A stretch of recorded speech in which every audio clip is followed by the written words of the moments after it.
I'm falling, I'm falling, I'm falling, I'm falling, I'm falling, I'm falling. Still I'm on it, I'm on it, I'm on it. And now it's time to play everybody's favorite game. Good news.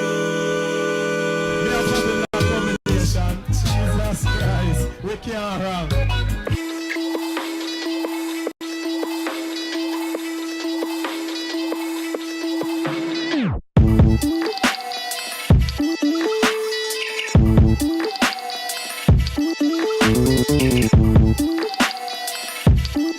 I'm the angel on your shoulder, standing with you when you older. Right next to you, but really, nigga, who am I? You not as half confused as much as you a lie. True or not? True or not? True, bitch, listen. I'm falling, I'm falling, I'm falling, I'm falling, I'm falling down. I just showed up, then all I know this far, I don't. Y'all don't know nothing about that. I don't know if you know about love, but you don't know shit about that, I promise you. My nigga Avenue Dave coming in so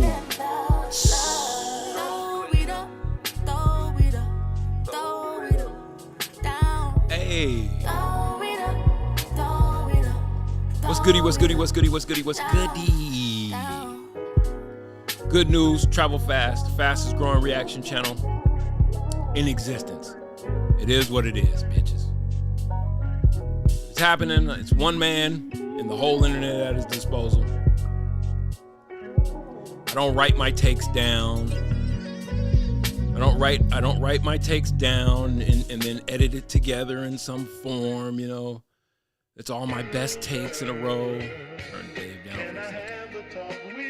You know what I'm saying? I give it to you live, raw, and uncut up front. So I don't know what you're gonna do with that. Do with it what you will. But as far as I'm concerned, this is how we boining from here until the bitch ends, bruh. It would seem like, you know, the direction things are heading, we ain't got long. I won't be before you long. God damn, this thing keeps going fine.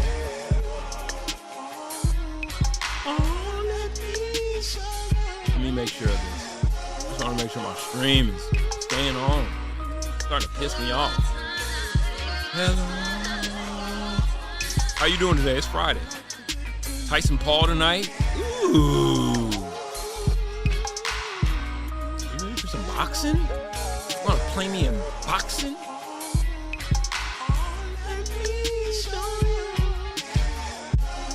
Just make sure my stream's up.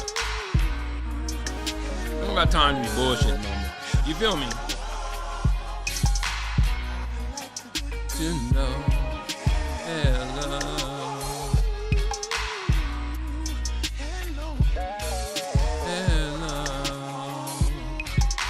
All that means. Okay. We up on YouTube. Make sure we up on Facebook. Hold on. And then tonight, over on Kill You With Truth, on the Kill You With Truth network, I'm gonna be going live with my homeboy producer X, and we're gonna stream the fight. So I got a busy day ahead of me, and I'm up for all of it. I'm here for it, as I've heard said. I'm here for it. Just make sure. Oh yeah, we live on the book. We live on the good book. All right. So again, the name of the platform is Good News Travel Fast. Breaking news travels first. Bad news travels far and wide. Good news though, just traveling fast across the waves. Get it where you can. On Twitter, you can find me at GNT. Wait, what is it? GNT_fast_lane. On Facebook, Good News _travel fast. On YouTube, same, Good News _travel fast. On Instagram, I'm there. I prefer not to be on Instagram, to be honest. I use Instagram to aggregate stories and things like that, but it's not really a platform that I subscribe to anymore. I had a really bad Instagram problem, like I'm sure everybody's kind of witnessed in their own lives. So I had to back the hell up off of it. Oh shit. Cat Williams said he has a pig named Faison. And Fat Faison, I have a pot-bellied pig named Fat Faison, who is like just a real joy to be around. And the goats they're all named after famous people. Jay-Z and Fat Faison. I have a pot-bellied pig named Fat Faison, who is Oh, where to begin? It feels so good. Like I woke up this morning and I was just like, I was ready for it. And I'm pretty tight with my mornings. It's like, get up, meditate, stretch. All I wanted to do was get on stream. From the minute I got up, all I wanted to do was get on stream. I have been trying to perfect what it is that I do. I've been trying to perfect this thing. What am I here for? What the fuck is my purpose? And you'll hear the term imposter syndrome come up, and I've dealt with that. Like, where do you fit in a cacophony of people talking? Where do you fit in? I figured it out. I'm right there in the middle. Because I'm a sports enthusiast. I follow sports intently. I covered sports professionally for a decade. I'm an artist, so my artistic exploits are well told. If you know anything about the food chain or Meow Wolf, I'm a movie enthusiast. I'm a politically interested person, although I think politics is bullshit. I'm an esoterist. I'm an alchemist. I'm all these things. Like, where do you? And I'm like, oh, because being a human is a plurality. You're not just one thing. So why should my interest just be one lane? If I'm not, as a person, one lane, why would my product be one lane? And oftentimes people bristle at that. So in the sports world, people will tell you, I don't want to hear about all that politics shit. But I'm like, oh, until Joey Bosa shows up with a Trump hat on, and then what? There's no, there's an intermingling of life that people want to refuse, and you want to silo your life off into these sections. And you can do that. You have every right to do that. I think you do it at your own peril, because there's nowhere you can hide from it. You can't hide. I tell you this. You might not follow politics, but you definitely can't hide from its effects. Watch your Thanksgiving. What's everybody's Thanksgiving planning on being like? Motherfuckers disowning family? Jesus. Before we get to that, though. So anyway, my point is that as I was up this morning, I'm in the shower. I just want to get on stream. I have so many things that I want to share, so many things I want to tell you, so many things I want to react to. And God damn it, the daytime I was doing this at night. And what I noticed is that at night, it's just a different energy. Excuse you, Jesus. By the way, I'm going to turn this off because I can't play my nigga bullshit. But I'm telling you this right now. My brother, Avenue Dave, I just want to give flowers where flowers is due. There's something coming to the music world that it's so refreshing. It's so needed. And when it happens, when it hits, you just remember, what's today? The 15th? November 15th, 2024. Remember, I told you. I told the tens of you watching. And by the way, this is just the beginning. Ground floor is always be the early adopter. Don't be the nigga that shows up late talking about, I always knew he was going. Yeah, okay. Okay. I'm watching. I'm watching for the lurkers. I'm looking for the early adopters. Anyway, just remember I told you November 15th, 2024. You heard it here first from Oren Lomena. That album of the year hip hop album of the year, whenever he decides to drop it, my nigga Avenue Dave has it on deck. I'm not even bullshitting you.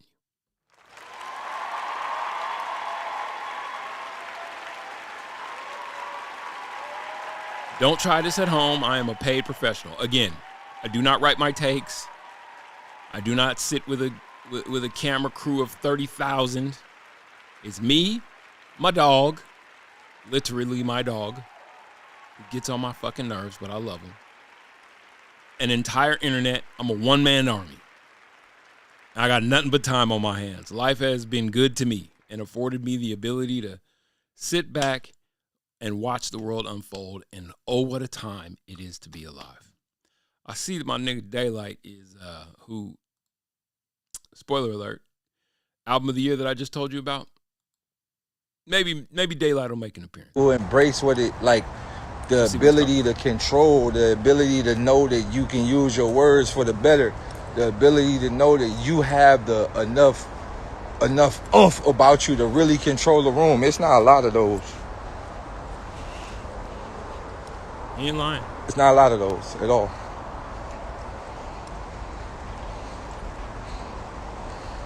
Try hard rap? What does that mean?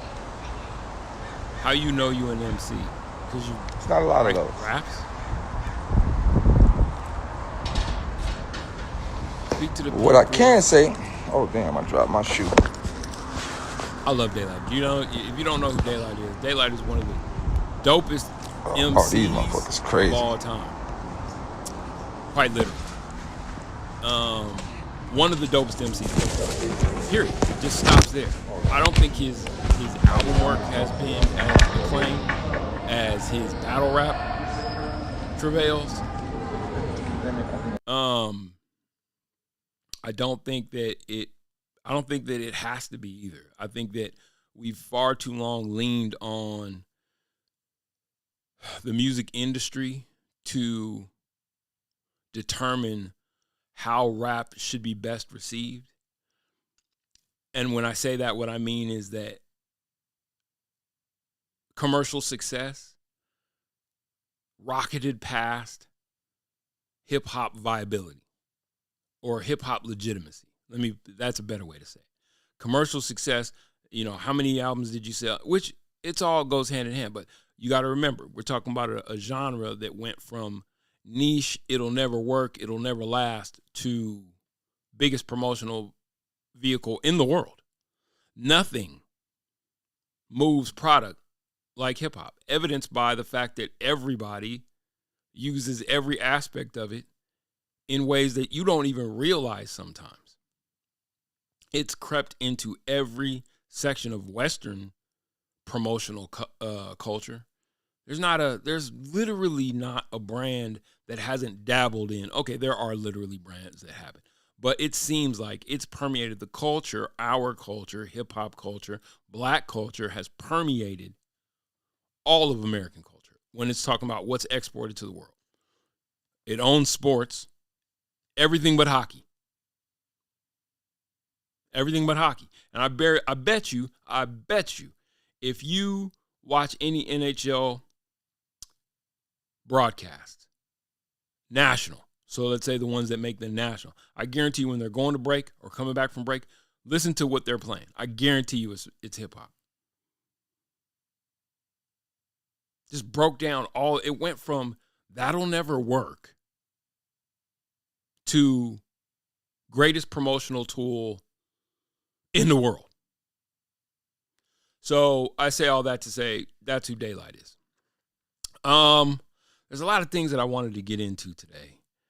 We'll start here. We'll start with the biggest thing happening tonight. Like I said, tonight I'm gonna be on Kill You With Truth. Just go to YouTube. It's kind of hard to find. It's not really that hard to find. If you look for DMAC, DMAC, you'll see Kill You With Truth, the channel. Or just look up Kill You With Truth, KUWT. I'll be on that platform tonight with my man, Producer X. We're just going to be watching the fight live and commenting and, doing what we do. But anyway, Tyson Paul. everything is riding on this.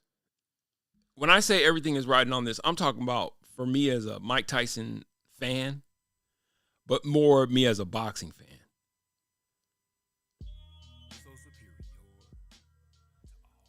I need Mike Tyson to handle his business. And I've seen people say, you know, because he's so long, 58 years old. If he loses to Jake Paul, that's just going to be bad, man. It's not going to do me any good. Anyway, so at the weigh-in, this happened.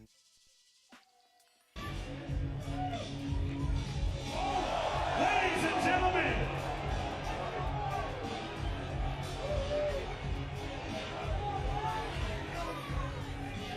First of all, ladies and gentlemen, the stage.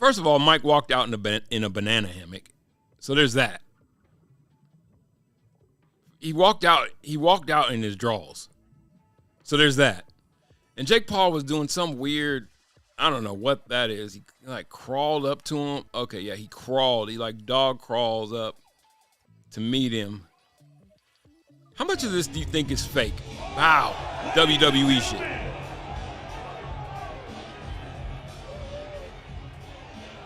Is this WWE? Is that real? Ladies and gentlemen, the stage is set. Our main event tomorrow night, live on Netflix. And they're having it on Netflix. I know that you've covered the majority of Mike Tyson's career. You even have a book coming out on him next year. How would you describe the arc of his persona? The arc of his It's the persona. greatest comeback I've ever seen in any area, certainly of American life, that I can recall. He shouldn't be alive, and that's not me talking.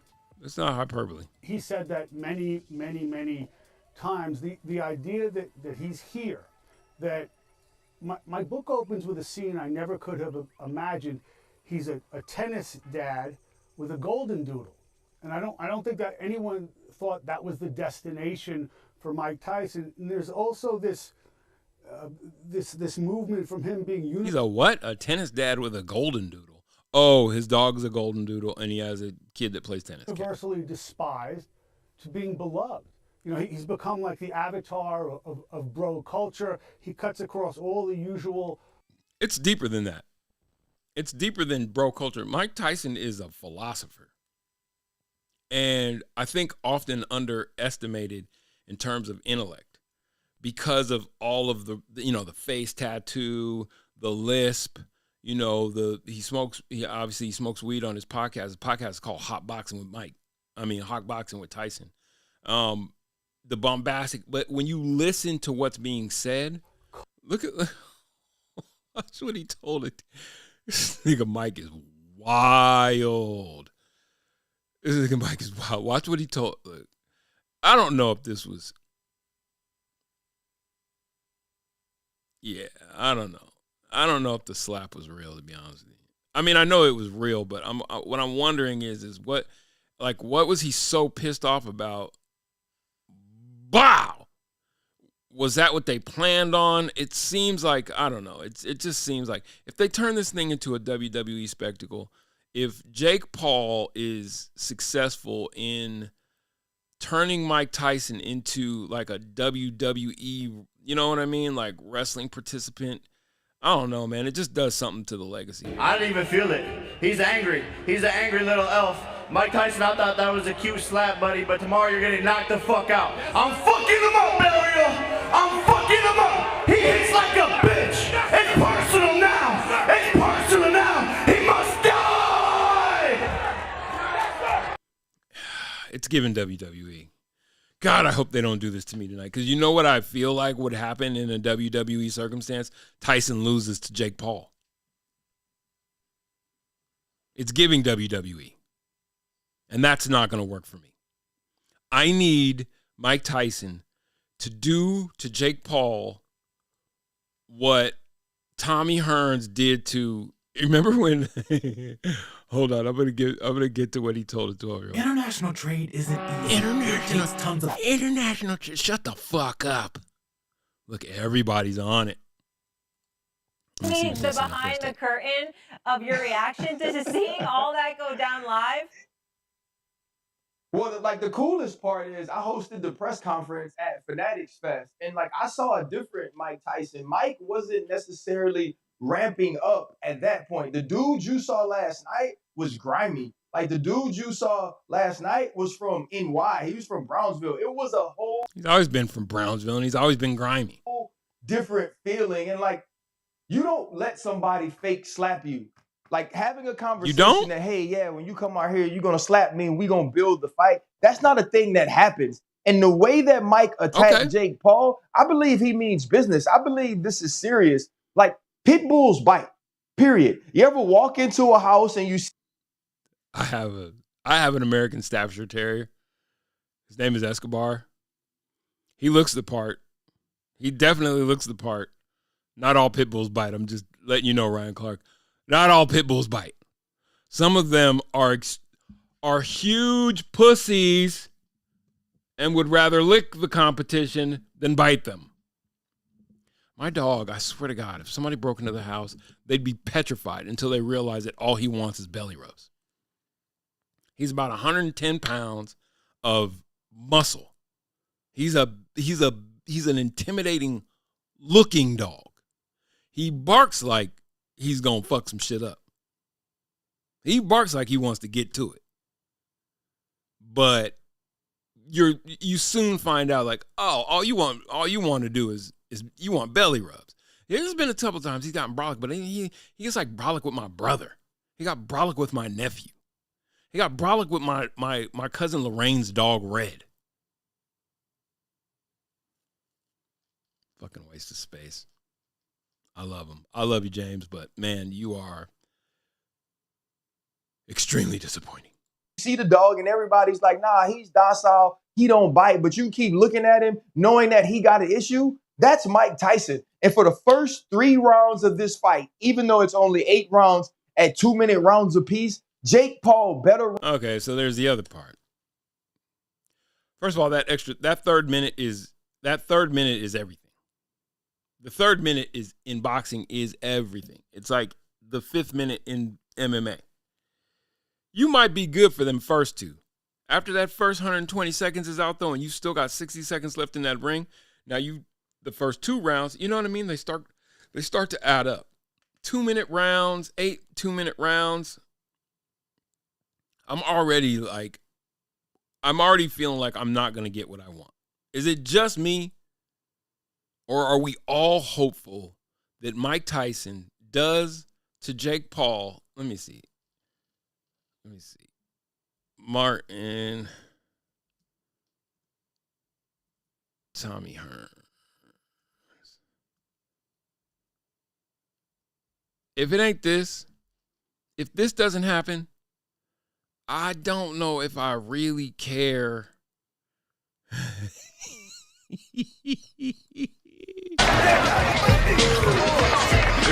we don't do, welcome to the round for his if Mike Tyson midsection, Hearns just stays in the corner. Hearns just waiting to look for his opening. A cup to the side of the Give head. me a bucket of fry, 2 chitlins, and a bowl of sunflower seeds. Stop laughing. He's delirious. Kane a little rocky right now. He's taking a few blows in the early moments. In fact, he's so confused, he's now going after the referee. That's not the guy. Look out. That's the guy you want to fight. Again, it is Hearns moving with the left hand and he's trying to sneak in with the left hand. It's Payne. 135 pounds. Martin Payne against the 6-time world champion, Thomas the Hitman Hearns. Down goes Payne again. That's the 3rd time he's hit the canvas. Where did everybody go? Somebody get the license number of that truck. I hear a phone ringing somewhere. But he's game. He's staying in there. Mild flurry of punches inside. Oh man, they didn't even get to the payoff. when he knocks his ass out the ring.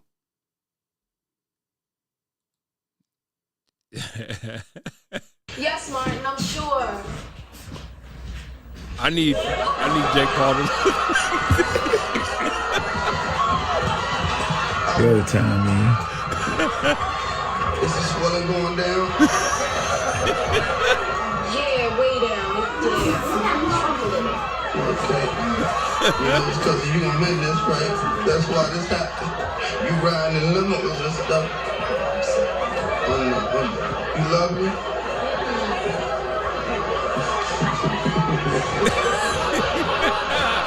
I need it to end like that, or else I'm just not gonna be able to. I cannot stomach Jake Paul in the midst of boxing conversations any longer. I forgot that he even fights 2-minute round fights. What are the rules on that? Where's my? Let me get my Chat GPT assistant in here. If Mike Tyson loses one or doesn't, like, I think what the draw is, I don't even think this. I'm not telling any, like, trade secrets here. I think everybody is interested in this fight because everybody wants to see Jake Paul get knocked out. Hey, Vale, how are you doing?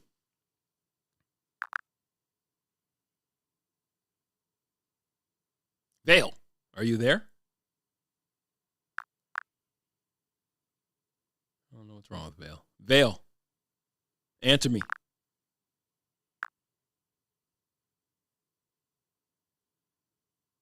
Oren, that sounds like a brainstorming mix. What's the context here? Are you mapping out AI tools, comparing them, or using them for something specific? I'm using you. Hey, Vale, what is tonight's Jake Paul Mike Tyson fight a sanctioned fight?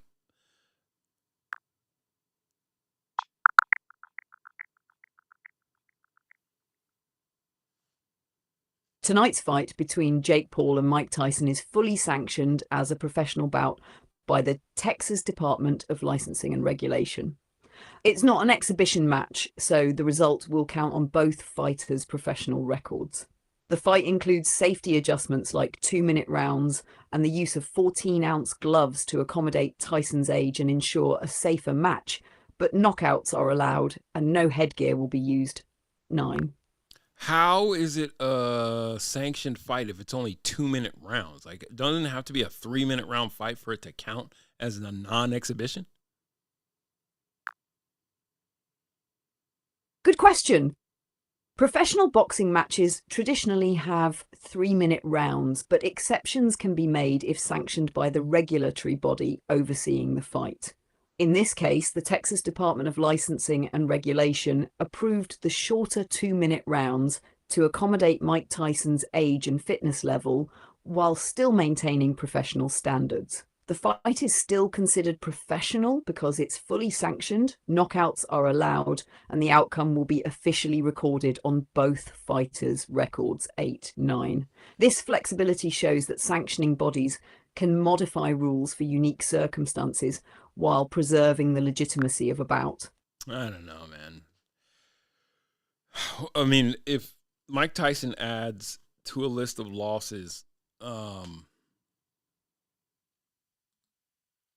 hey Vale, what is Mike Tyson's fight record and list his losses?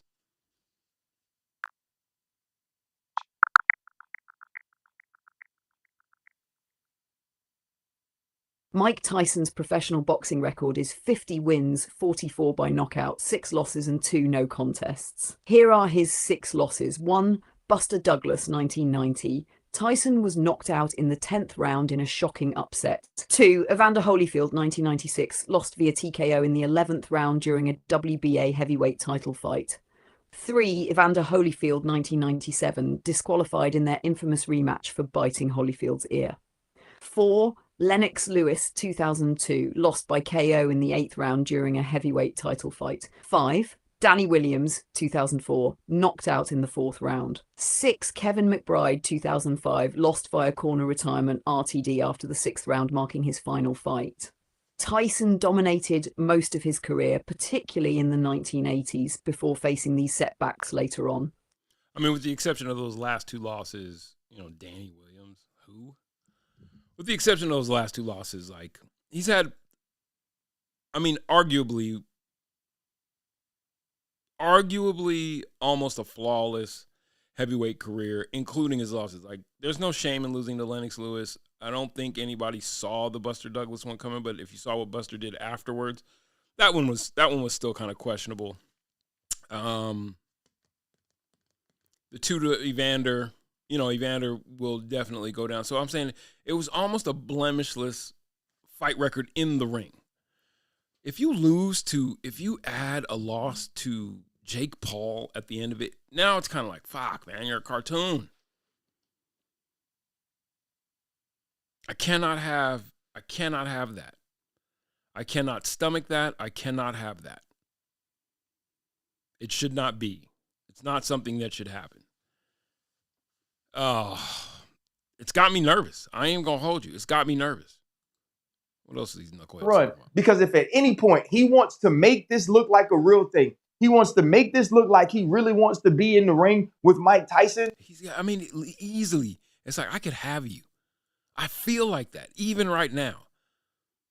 Like, this is the first, on the flip side, this is the first real boxer that Jake Paul will have faced. This is the first real boxer. Yeah, he's got a fight to his credit against Anderson Silva. I mean, he beat Ben Askren, which I can't count that. And then, you know what? A midget hooper, Tommy Fury, another, YouTuber. Like, you know what I mean? It's so this is the first test that he's going to get, and I think that's why everybody's jacked. And, it's going to be on Netflix, which is crazy. But all of it kind of sets up like this WWE for those of us, because what everyone wants to see Jake Paul lose. I don't think that there's a person besides his mother, his girlfriend, and like serious, I guess Paulers, whatever the hell they call themselves. I don't think that there's anybody like it's not tuning in to see Jake Paul lose this fight. He might be the most hated man tonight, I'm saying, in the world. No one will have more people rooting to see them lose. Probably in the history of fandom and people rooting for things, I don't think anyone will have had more people rooting for them to lose than Jake Paul. And if that ends in some dumb WWE flaming table bullshit, or even worse, some weird take it to the card decision, because the 2-minute rounds, they say, the 2-minute rounds are there to help Mike in his advanced years. Is this a guy? Look what he told this kid. Look what he told this little girl.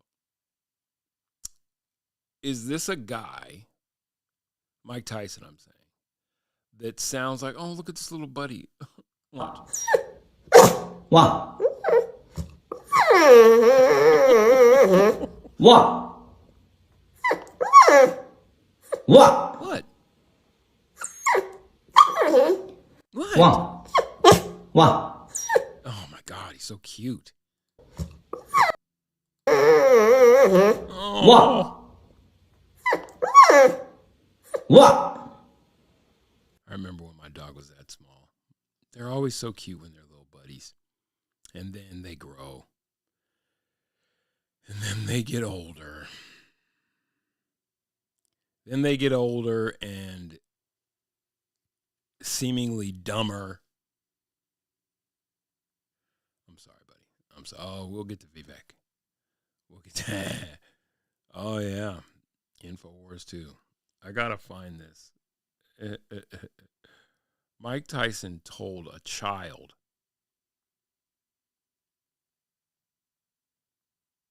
Where is it?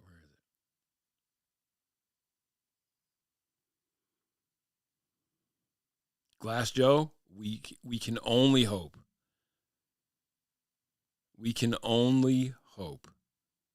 There it is. You are setting a monumental opportunity for kids my age to see the legend Mike Tyson in the ring for the first time. So after such a successful career, what type of legacy would you like to leave behind when it's all said and done? Well, I don't know. I don't believe in the word legacy. I just think that's another word for ego. Legacy doesn't mean nothing. That's just some word everybody grabbed onto. Someone said that word and everyone grabbed on the word, so now it's used every 5 seconds. It means that. He's not wrong. I mean, it is a thing. Everybody has a legacy, whether you want one or not. He's not wrong that for you to speak of having a legacy is egoic. So he's not wrong there. But everybody has a legacy. It's just, what effect did you have on the people who know you or the world that knows of you? What will be said about you in, posthumous? After you're dead and gone, what will they say about your time on earth? You can be a literal, not that anyone, no one is nobody, but you don't have to be famous to have a legacy, right? If you're a bad neighbor, a shit, a shit coworker, those people have legacies as well in the places that they leave once they move on. Absolutely nothing to me. I'm just passing through. I'm going to die, and it's going to be over. God damn. You do realize you're talking to in effect, a child. Like quite literally a child. I don't think Mike even, it's just, he sees human, which is endearing, kind of. A little bit. You want somebody who's going to, don't tell your kids Santa Claus is real, and just keep it a buck. Who cares about legacy after that? But this has to be for like a movie or something. They had to have told him, like, I just find it hard to believe that he doesn't have a filter to go, yeah, but it's a child. I know you got a point to get across. I know that you want to say a thing and you want to be serious. You're serious about what legacy means to you, but he has to know, like, this seems like it's played up. With a big ego, so I'm going to die. I want people to think that I'm this, I'm great. No, we're nothing. We're just dead. We're dust. We're absolutely nothing. She handles it so well. She's like, yeah. Our legacy is nothing. Okay. Look how, like what? Well, thank you so much for sharing that. That is. Good on you, girl. Good on you, girl. She was unmoved. She stayed in the pocket. Not like, Mom, come get me. She stayed right in the pocket and she kept the interview. Something that I have not heard before. That's something that I have not. What are you, 13? 14? I'm quite sure. I would hope that that's something. I mean, I'm just saying, like, on the scale of things that a young person should have heard before. I do think telling young people the truth is, you know what I mean? So it's like, yeah, life's not a comic book. There are realities. There are real consequences to your actions. There are things that you need to know, that you need to prepare for. Although, death is not the end. I think that's the one thing that we're all sold that's just really morbid. It's like, oh, you die and then that's just it. And it's like, I tend to believe that it's something bigger, but those are things to talk to your kids about. Like, be honest with your kids. But shouldn't there be, there's a tact, especially when it's not your child. And I don't think this is his kid. Say that as an answer. Can you really imagine somebody say, I want my legacy to be this way when you're dead? Why do you want somebody? You think somebody really wants to think about you? What's the audacity? I think I want people to think about me when I'm gone. Who the fuck cares about me when I'm gone? Well, my kids, maybe, or grandkids. Who the fuck cares? Holy shit! And if this guy shows up in the ring tonight. Can you really imagine somebody say, I want my legacy to be this way when you're dead? Why do you want somebody if that guy, and I'm just talking about the guy that doesn't have, I think telling the truth again, I think sharing the truth and being honest and open with young people, I think it's invaluable. I think some of the greatest young people that I know they weren't coddled. They weren't too cheat as a kid. You know what I mean? So, but there is a line, right? there's a way. You know what I mean? There was a way to get this same message across to the young person without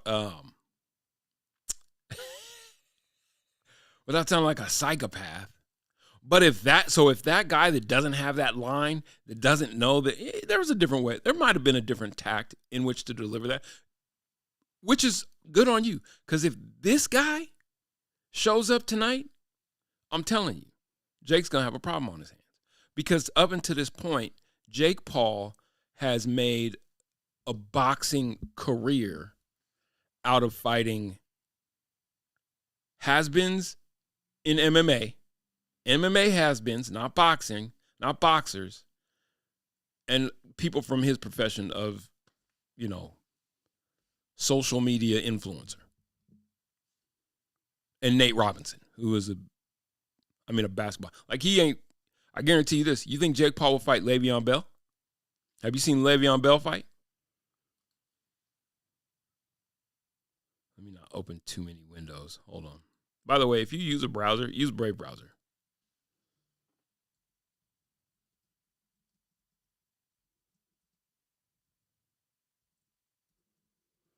I need somebody to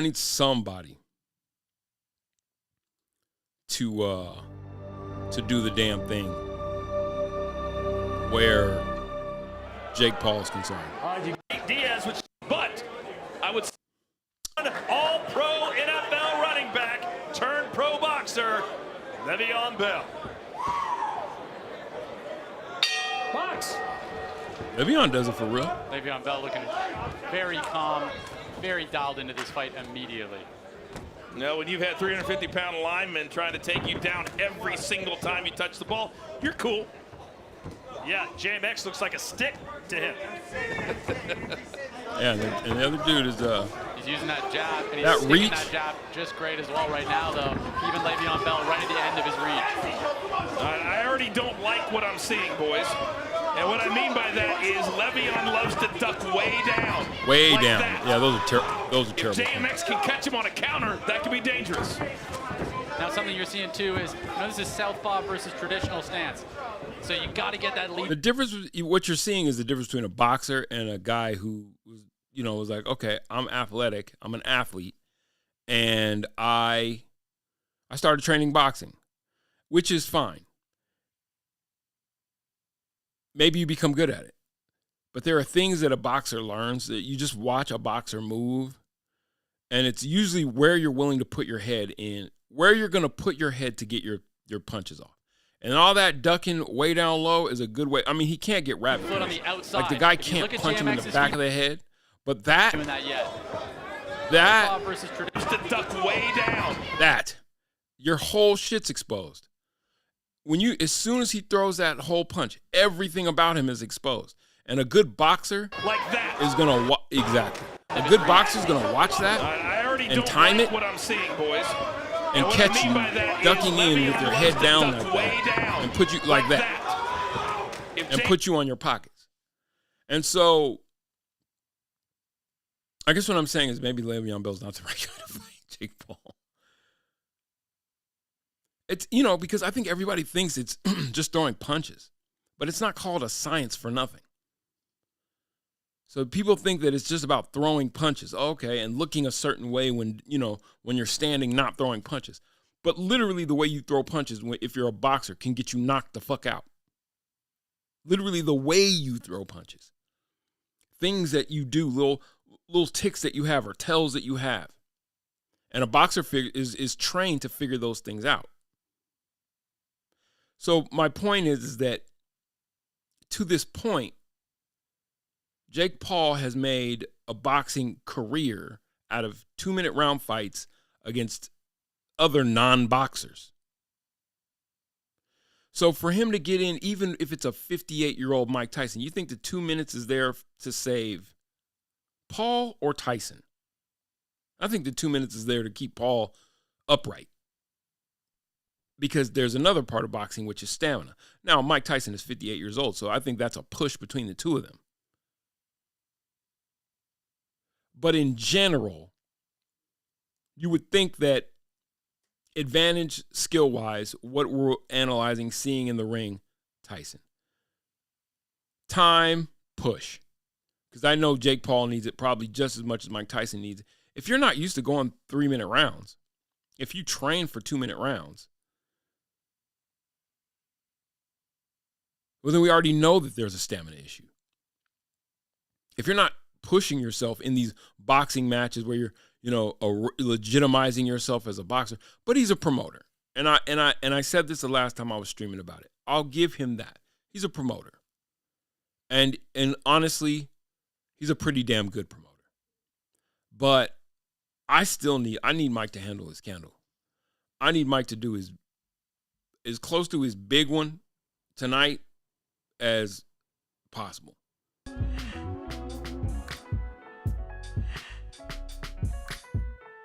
I need Mike Tyson to pocket this boy, back pocket this boy, and put it to rest. And then he can go and be a promoter. He can go be his own version of Dana White. But selling himself as a boxer is truthfully, it's a disrespect. It's just a disrespect. Let me see what else he's full. The old dog still can hunt, and I believe he can knock Jake out. RC, you have no idea how much I'm praying that you are right. I told you we're all in the same place. We're all in the same place. I think people have grown. I think people just have grown tired of the sales pitch because he really believes he's a legit boxer. He talks shit like he's a legit boxer. You know what I mean? And at a certain point in time, it's just kind of like, enough. I do not want let me let Stephen A. cook. To see Mike Tyson get knocked out. That would crush me. That would crush my soul. As if 2024 hasn't been soul crushing enough. Can we have one nice thing this year? Can we get one nice thing this year? Which is, that's not asking too much that Mike Tyson not get knocked out by Jake Paul. Really, really don't. I'm proud at how his life has evolved and, and all of this stuff after all that he's been through. I don't wish this brother to get knocked out. But, fellas, he's 31 years older than Jake Paul. 31. Do y'all understand? I'm going to put this in perspective. I was just telling somebody here in studio in L.A. this. Do y'all know more than 20 years ago, Mike Tyson got dropped in a fight from sheer fatigue? Wasn't even hurt, but still extended his hand to reach out for the referee to help him up.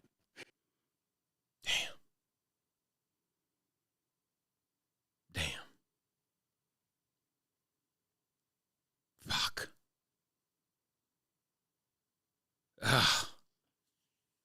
You better go out on this shield then. If you bit Evander Holyfield, you better figure 4 leg lock Jake Paul and gouge his eyes out. Cut holes in your gloves and you better gouge his eyes out. You better fish hook, eye gouge, groin punch, figure 4 leg lock Jake Paul if you were willing to bite Evander Holyfield. Because goddamn it, I just can't. I won't be able to do it. Nothing will be right in the world. This is my hill to die on. This is my OK Corral. It wasn't 2 weeks ago or whenever that was that the world fell apart for some people. This is it for me. This is all I have.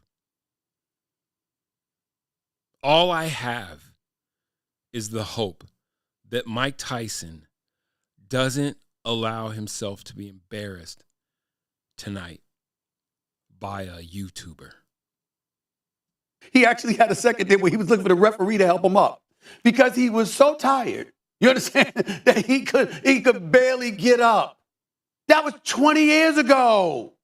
So if that was you 20 years ago, what am I supposed to believe about you now? Fuck. I thought Stephen A was going to cook in a different direction. He's not cooking anything that I feel like eating.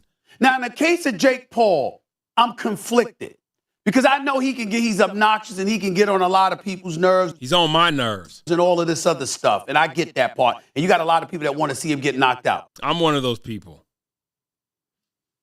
I'm one of the people.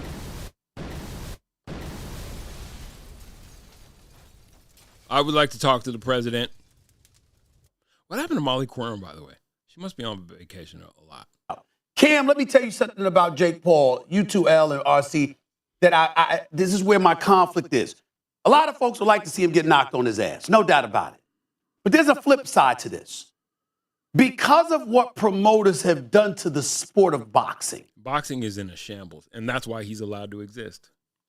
The only reason why there's a Jake Paul kicking up so much dust, fighting Mike Tyson, yelling and being obnoxious, but being able to claim to be a great boxer is because boxing has just fumbled the ball and watched MMA become a better promotional combat sport. Just watched MMA pass it up. UFC is by far a better promotional product. There are many great boxers in boxing, but you wouldn't know it because there's the IBF and the WBA and the WBO and the IBC and you get finished with all the fucking 3-letter combinations and it's just like, Jesus, I don't know who's what. This guy's also a welterweight and that guy's also the welterweight champion. This guy holds the belt and that guy holds the belt. You got to unify the belt. It's like, what are you talking about?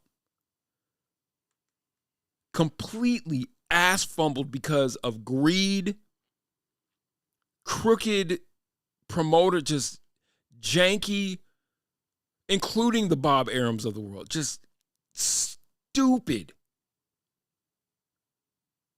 Golden Boy promotion. No one could unify this thing and bring it all under one umbrella so that we could have the sport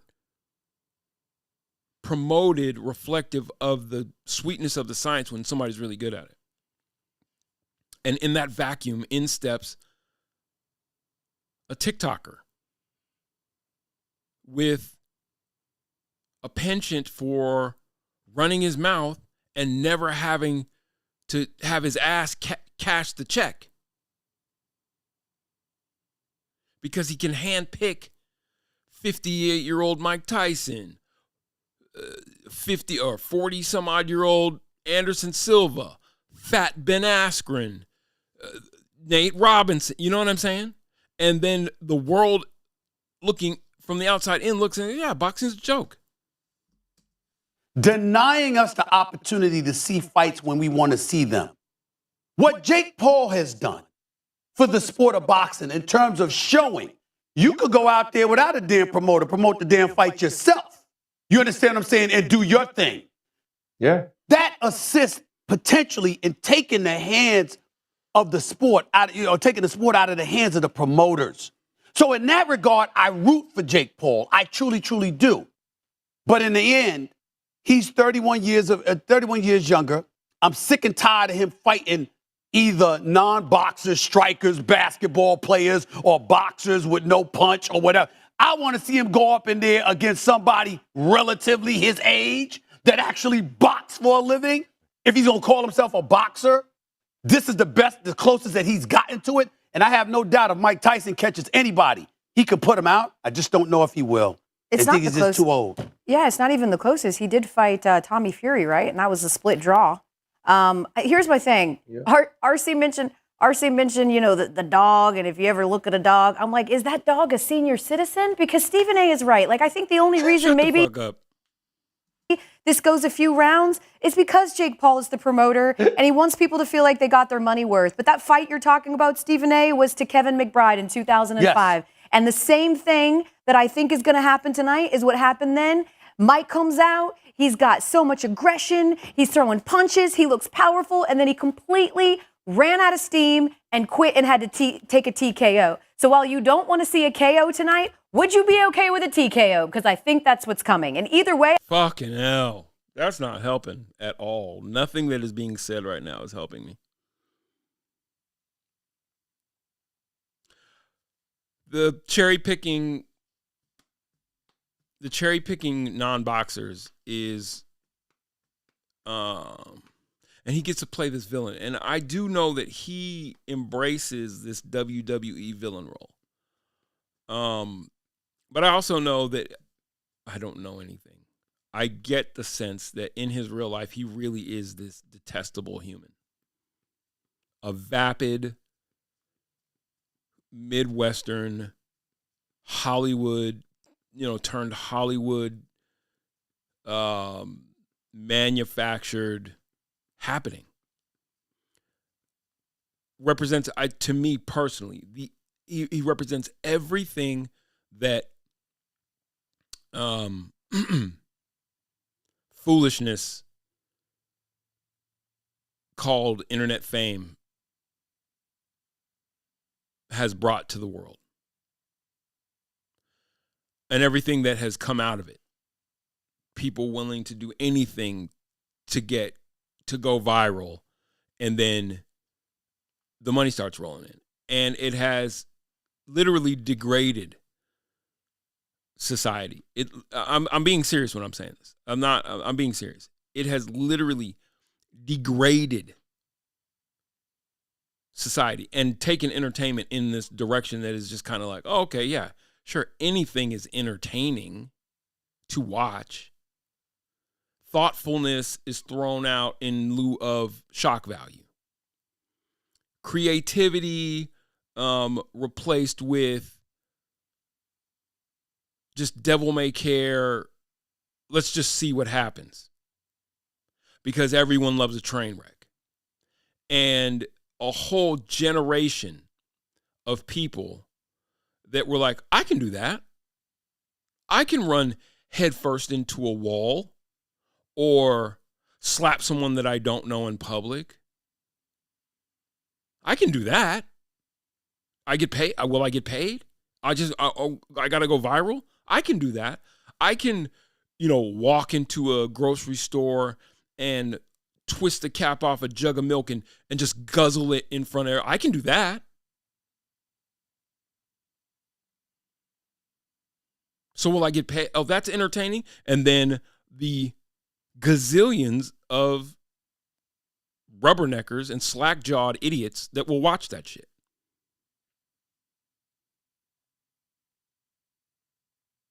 And then you try and talk politics with these people or world affairs, and then you realize, oh, we're in trouble.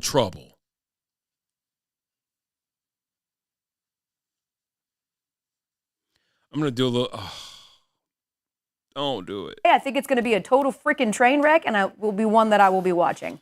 Well, I'm here for all those train wrecks. And one of those train wrecks being Mike Tyson taking off Jake Paul.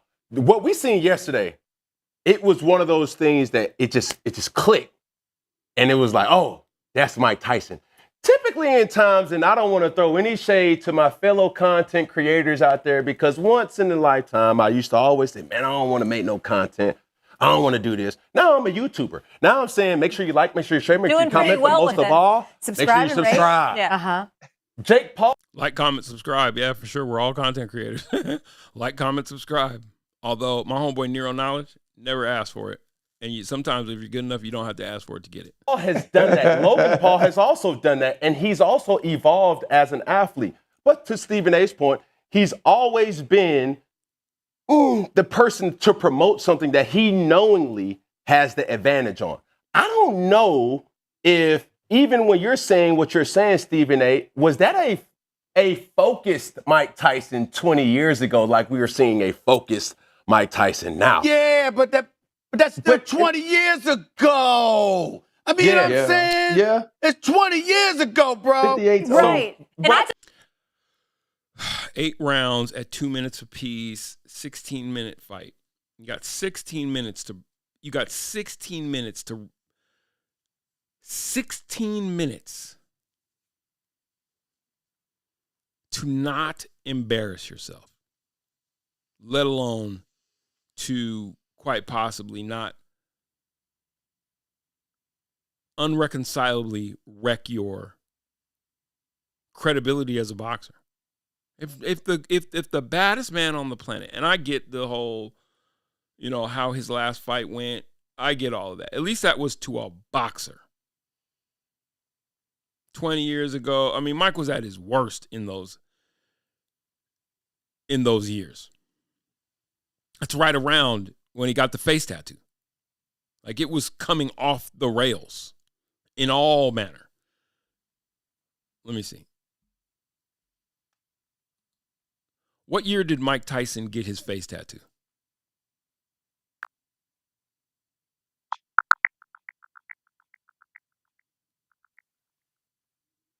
Mike Tyson got his iconic tribal face tattoo in 2003, just before his fight with Clifford Etienne.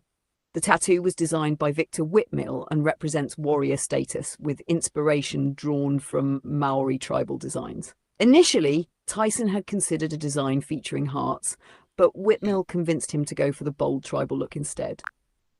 I mean, and listen, all things considered, it is good to see. It's just good to see Mike in a light that, first of all, I think many people would have questioned whether he'd have made it to 2024 back in 2003, 2004, 2005, 2006. It didn't look like it was going well. Whenever he made it into, what is the wedding movie or the honeymoon movie? What the fuck is that movie called? Bachelor Party. What the fuck is that movie called?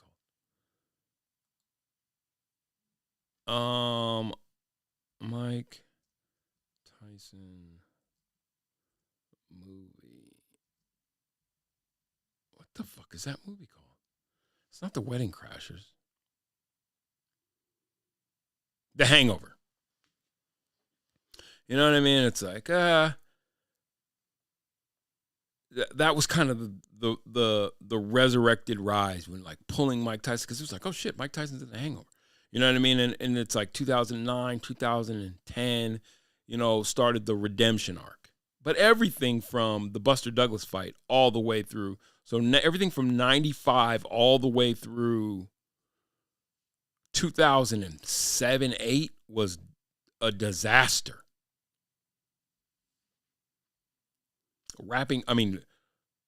How many car accidents, like, wrapped one of his cars? Like, I don't think we thought Mike was going to make it to 2024.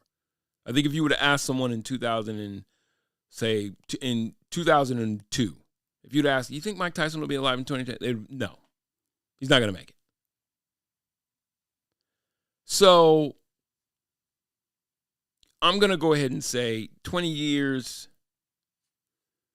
is a long time for a guy to get back to a level where he should be able to beat Jake Paul, or at least not get knocked out. God, I can't even believe I'm saying not get knocked out. Like, is the best we can hope for is that he doesn't get knocked out? Is that what I'm being told? Was I seeing this thing wrong? 31 years is a lot, but I'd like to say this. I think a lot is taken and made of age where it's not applicable. In football, 31 years is everything. Basketball, everything. In combat, no.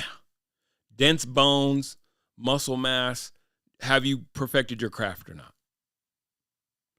Is it wise for older men to fight younger men? I don't know. I don't think it's wise to. Altercations are necessary. Men and women, mind you, it's not just men and women, like, aggression is a part of life. Is it wise for older men to face, quote unquote, younger men?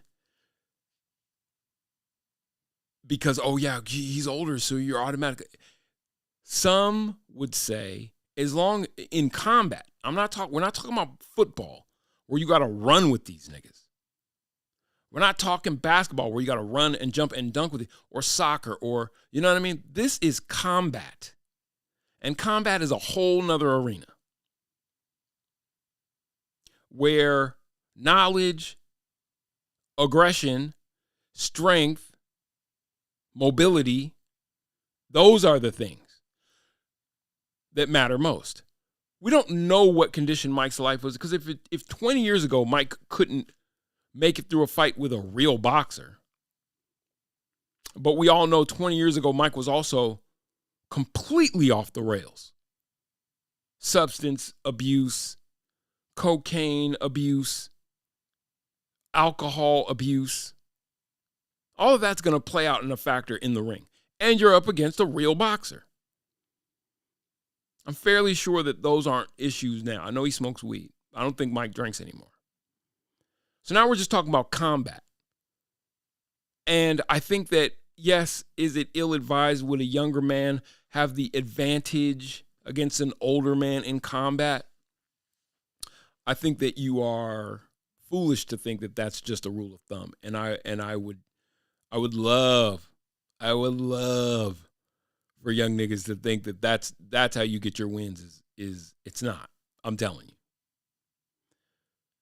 So I think that point to me is eh. And I also think that all of the commentators aren't taking into account literally what condition was Mike Tyson's life in. We're talking the tail end of a really bad spiral in those years, by his own account. So really the question becomes, is what we're seeing when Mike's hitting the pads, if what we're seeing when Tyson is sparring, is it enough to carry into 2-minute rounds and not embarrass yourself? I'd like to think that he's not going to embarrass himself. If he loses this fight, I would like to think that it'll be something that will play out like a better fight than many, thought that. I'll tell you this. I guarantee you Jake Paul spends a whole lot of time in the early parts of every round on his fucking horse, on his bicycle, trying to get Mike to chase him around the ring. That will be a no-brainer strategy. I'm going to tucker the old guy out. So he's going to try and get where Mike is like, come to the center of the ring, let's fight. I think what you're going to see is a lot of holding and a lot of running, if he's smart. How much of Mike Tyson's power is remaining? That devastating one punch, end of fight in 90-second power. How much of that is remaining at, 58? Probably, probably about 70%. He's probably 70% of that power is remaining. That 70% is more than enough to drop a non-boxer in Jake Paul. God, now I'm stressed. Fuck. Now I'm stressed.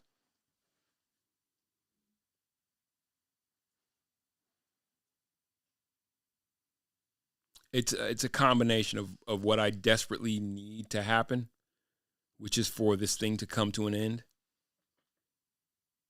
Doug Gottlieb says LeBron James is a bad basketball parent. I'm in. I'm off of that. It's the Doug Gottlieb Show here on Fox Sports Radio. Are you going to get to it? So, Good News Travel Fast, fastest growing Reax channel. Look, I've been on the internet. I do not write my takes down. We do this in real time, so there you go. I've been critical of Bronny James, but more than critical of Bronny James, I've been critical of the evaluation of Bronny James for a long time. It really goes back to his senior year in high school. For those that don't know, LeBron James Jr., Bronny. The Lakers have scheduled this dude to not play road games with his G League team, the South Bay Lakers, but to only play home games with them and then be available for home games with the Lakers. I guess they call him up so he can be his dad's mascot at home games, as we saw the other night when he was there to congratulate LeBron LeBron had a triple-double in the game. So let me see what Gottlieb's talking about. When one ESPN draft analyst had him as the 10th best prospect coming out of high school, or 10th best prospect going into what would have been last year's draft. This is before he went to college. And I understand. When I got into this business in 2002, and I started doing basketball analysis on ESPN. I really started doing it 2004. I was kind of in the rotation of ESPN doing pre, post, halftimes, etc.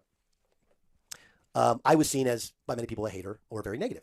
And I've always believed that if you took all of my commentary, somewhere in the 75% to 80, maybe even 85% have been positive. It's just there has to be a balance of it. Everything can't be great. If everything was great, well, then we're misusing the term great. He's not wrong. I'm going to let him cook. I'll allow it. It's average, right? I'll allow it. I agree with that. I think that superlatives like great, GOAT, greatest of all time, I think those things are just, yeah. I think that those things are thrown around too much, like the word fascist. We'll talk about it. Yeah. By the way, I'm going to talk about it. Newsflash. You already live in fascism, sweetie. You're already living there. Understand, we'll look into you got to look up what the term means. And that'll tell you whether or not it's a thing that you should be fearing oncoming, or if it's a thing that you should wake up and realize, oh, shit. Did you know we were already living in fascism? But I walked into a sport where Dick Vitale, and I know Dick Vitale's fighting cancer, and I mean this. He has been the primetime player, baby. Love Dickie V. Not even thoughts and prayers, just love Dickie V. Another term that gets thrown around all the time is thoughts and prayers. Are you really thinking and praying about the person, or is it just something that you say? Love Dick Vitale. It will be a sad, sad day when he is no longer with us. Any college basketball fan of salt understands what Dick Vitale means to the sport of basketball. Love it, Dickie V, baby. He's a real PTPer. Nothing but a complete gentleman to me, to my He's a real primetime player. I went to this guy. His mother went to Gonzaga. Family for the entirety of my life. What people don't know about Coach Vitale is... What people don't know about Coach Dickie Vitale is that one time his fans went to Gonzaga. And she just told me it was going to get done, baby. And he got the job at the University of Detroit. When he got the job at the University of Detroit, Dickie V was just a young coach looking to make his way into the world. And the next thing you know, he's taking his team to the tournament, baby. He's a real PTPer. By the way, in our league, in the Horizon League, he got the job. There were two finalists for the job. Bob Gottlieb, my dad, and Dick Vitale. He went on from being the head coach at the University of Detroit to being head coach of Detroit Pistons. He got fired. He became a TV commentator, and he is the most known college basketball commentator in the history of the medium. And he made a name for himself, some of it with analysis, a lot of it with catchy sayings and nicknames, but also with overall positivity. Oh, let me tell you about Mike Krzyzewski and now John Shia and Cooper Flagg. He reminds me of Christian Laettner and Bobby Hurley. Oh, it's awesome, baby, with a capital A. Whose Dickie V was better, his or mine? It's awesome, baby, with a capital A. Come on. Gottlieb ain't got shit on mine, right? Gottlieb hasn't. I do a better Dick Vitale than Doug Gottlieb, right? Right? If you can find a negative comment about anybody that people actually kind of like, good luck. The only thing he would ever say negative is, change that rule. When they have the tie-up rule in college basketball for 30 years, like, change that rule. That makes no sense. Change that rule. They never change the rule. But the point is, you walk into a sport and a medium in which the biggest and best known guy is always positive. CBS, who I went to work for, they were always, everything's positive. Positive, positive, positive. Don't be negative. But that's not real analysis, right? So I understand that I'm fucking with Gottlieb on his point. I'm fucking with Gottlieb on this. He's cooking, so I'm going to let him cook. I can be seen as Debbie Downer when I said, like, he wasn't one of the 5, maybe even 10 best players in his high school league in the Mission League. You're like, no, yeah. By the numbers. I'm fucking with Gottlieb because somewhere along the you're all winners line, which I honestly I don't understand, because it's not that negativity doesn't exist. It's just that it can only be directed in certain, it can only be pointed in certain directions. Like, negative commentary is okay. Like, this is going to sound, Negative Trump commentary, good. Negative Kamala Harris commentary, no, bad. You feel me? Negative Palestinian commentary, you can't even say the word. I mean, in certain circles, you can say whatever you want. Negative Jewish commentary, bad, very bad. Negative cisgendered commentary, it's all right, it's okay. It's a patriarchy. Negative, you feel me? Like, and it's like, well, we're creating spaces of equity for the underprivileged and those who never had voice. And it's like, let's just stick to calling spades spades and let the listener sort of parse out what it is that they want to take away from these conversations. How about that? Yeah. He's just not, he ain't that guy. I mean, remember, the year that he played at Sierra Canyon. I would imagine that this is why Doug Gottlieb is on iHeartRadio Obscurity. LeBron James holds a lot of power. LeBron James holds evidence by how things are going with his son, which is so wild because you would think he's the only NBA ball player that has a kid. Like Scottie Pippen's kid's in the league. Dwayne Wade's kid is in the league. Carmelo Anthony's kid is going to be in the league. There's a lot of former basketball players. I'm talking about within recent history that got kids. Kenya Martin's kid's in the league. You would think that Bronny is the only, you know what I mean? For him to just be a story at all. And in his time at Sierra Canyon, I thought that he was good, but all I was watching was highlight reels. And Sierra Canyon was a stacked-ass squad as well. LeBron James holds a lot of political power where the NBA is concerned. You see people tying themselves in knots trying not to say negative things about Bron or Bronny. He wasn't Sierra Canyon's best player. In their league, there's a school called Sherman Oaks, Notre Dame. It is a 5-minute drive from where the boys are broadcasting from in Sherman Oaks. On that team, they had Dusty Stromer, went to Gonzaga. He's better. Caleb Foster starts at Duke. He's better. Jared McCain, who started at Duke and is now in the NBA. That was on one team who beat Sierra Canyon 4 times. And there was never a game in which there was never a game in high school that he had 30, let alone 25.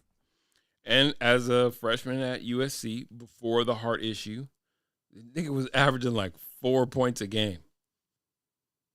Like literally. Now, was that worth getting drafted? What was he, drafted 56th? At 4 points a game? In college? I don't know, he had the heart issue and everything, but it was like 4 points a game, 2 rebounds, 1 assist, like something. The numbers were they're just not there. And a guy who is listed at 6'3", and then you come to find out he's barely 6 foot. he's like solid 6 foot, which is a huge, it's a difference. It's a noticeable difference. It's a noticeable like, oh shit, I thought you were tall. It's like, whoa, you're not 6'3". What? He's 5'11". And while you sit there and go like, well, you're judging too harshly. Like, am I? Have you ever heard of a guard being a top prospect? Like, look, I'm not going to sit here and tell you I was better than Bronny James in high school. Okay? But I had a 44-point game. I averaged 20 and 10. I had a 30 and 19 game. Like, there's going to be it's going to be some game where you go off, right? Never happened. So he goes to USC, and he has that really scary moment where his heart stopped. And frankly, just for him to be alive is amazing, let alone come back and play. That's great. But the team was awful. When he started, they weren't good. The one game he did break out and had, I think, like 20 points was a 20-point loss to Oregon State, who was the worst team in the league, or one of the worst teams in the league. Like, they weren't good. And again, if you're a draft pick, there's got to be something there, and just didn't see it. LeBron's best friend, high school teammate, is the head coach at Duquesne this year. I thought that was a perfect fit. Go to Duquesne, build up your game, establish yourself as an alpha, learn how to be a dominant player at the college level, stay there a year, 2 years, 3 years, and then go and try and be a professional. Instead, LeBron tweeted out, hey, my son's better than half the guys we're playing against in the league. So here's the latest news. This is Brian Windhorst. Bronny played a couple games in the NBA, sent down to the G League. Here's the latest news on Bronny. I'm going to apply the brakes on my everything's fine on the Bronny front with this thing that's now happening, which is that from my understanding, he's only going to play in the South Bay Lakers home games. that he's only going to kind of be a part-time G League player, and he's not getting on United Airlines and going to fly and go see these other teams, he's playing these road games. Now, because honestly, like, I know he was getting so much special treatment and nepotism. That's fine. Honestly, I don't care. Like I said, it's normal. Now I think it's actually detrimental to him. I don't like that. I don't know whose idea it was. Obviously, the Lakers are fine with it. They're doing it. I've now, on this particular instance, I think that's gone too far, and I don't think that benefits Bronny. I don't think it benefits the South Bay Lakers, and I don't think it's finally gone too far for Brian Windhorst. I think it benefits LeBron at that point. None of it has benefited Bronny. It's become a joke. Like, you literally did like a Make-A-Wish kid for him, and you played him in the first game for 2 minutes. And then he scored 2 points in another kind of blowout. And you just kind of threw him into the game in the last 4 minutes of the game. Like, you don't develop that way. That's not how it works. Well, it's also, I think there's a larger point to be made, which is I don't think the developmental ability is there. I'm of the opinion in sports, like at the pro level, how much is a guy going to develop once he reaches the pros, especially if he starts getting paid? The truly great, we're going to tackle it like a rabid dog on a bone, regardless. Think of the greatest players in any sport. They probably work the hardest. I just watched a thing. Let me see if I can find this. Coach Prime is talking to his players, and he's talking to them about, well, I can show you better. He's talking to them about MJ and why Jordan was the best, or how they came to the conclusion. My son, Junior, stand up. There it is.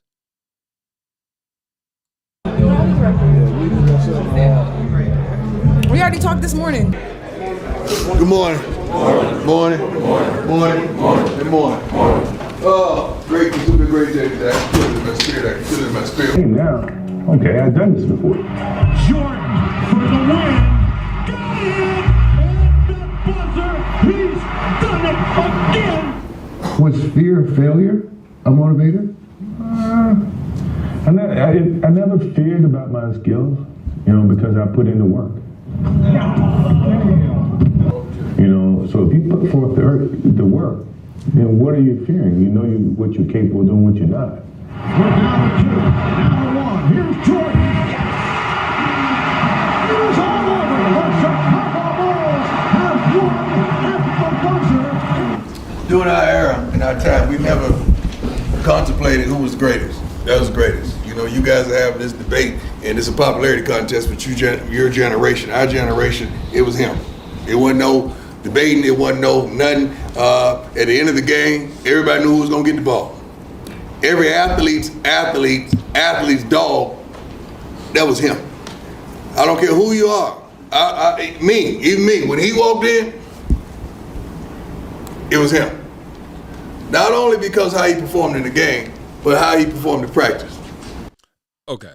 Not only how he performed in practice, what he and the Jordan LeBron debate continues on. Greatest of all time. Bron seems to be handling Bronny's whatever this is, because you can't call it a career. I'm sorry, you can't. Time in the NBA is the best I'll give it. The same way he handled his search for a championship. Without the work, without the real work. And I do believe that is the fault. That is the media's fault. Brian Windhorst now, who's like, okay, this is a field. This is too far afield. I've often said this. If Bron was going to prove it on the court, I'd have been more power to him. Straight up. But from the moment he graced the cover of Sports Illustrated as a junior in high school, I believe was the first time we ever saw him, until today, he has been being billed as this. It's almost like, it's weird. It's weird. How it's just like, yeah, that's the greatest. And it's like, okay. All right. He's got all the attributes. 6'8", court vision of magic. He's a truck. He's a physical specimen. Okay. He still got to do it on the court. No, he's the greatest. And from the minute his career started, and I'm not even trying to say that he hasn't been a great basketball player along the way. I still think there are questions as to whether or not GOAT is even relevant with him in the conversation, and I'll tell you why. Let me see if I can get the math done.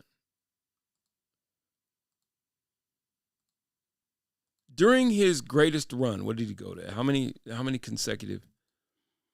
Hey, Vale, how many consecutive NBA finals did LeBron James play in?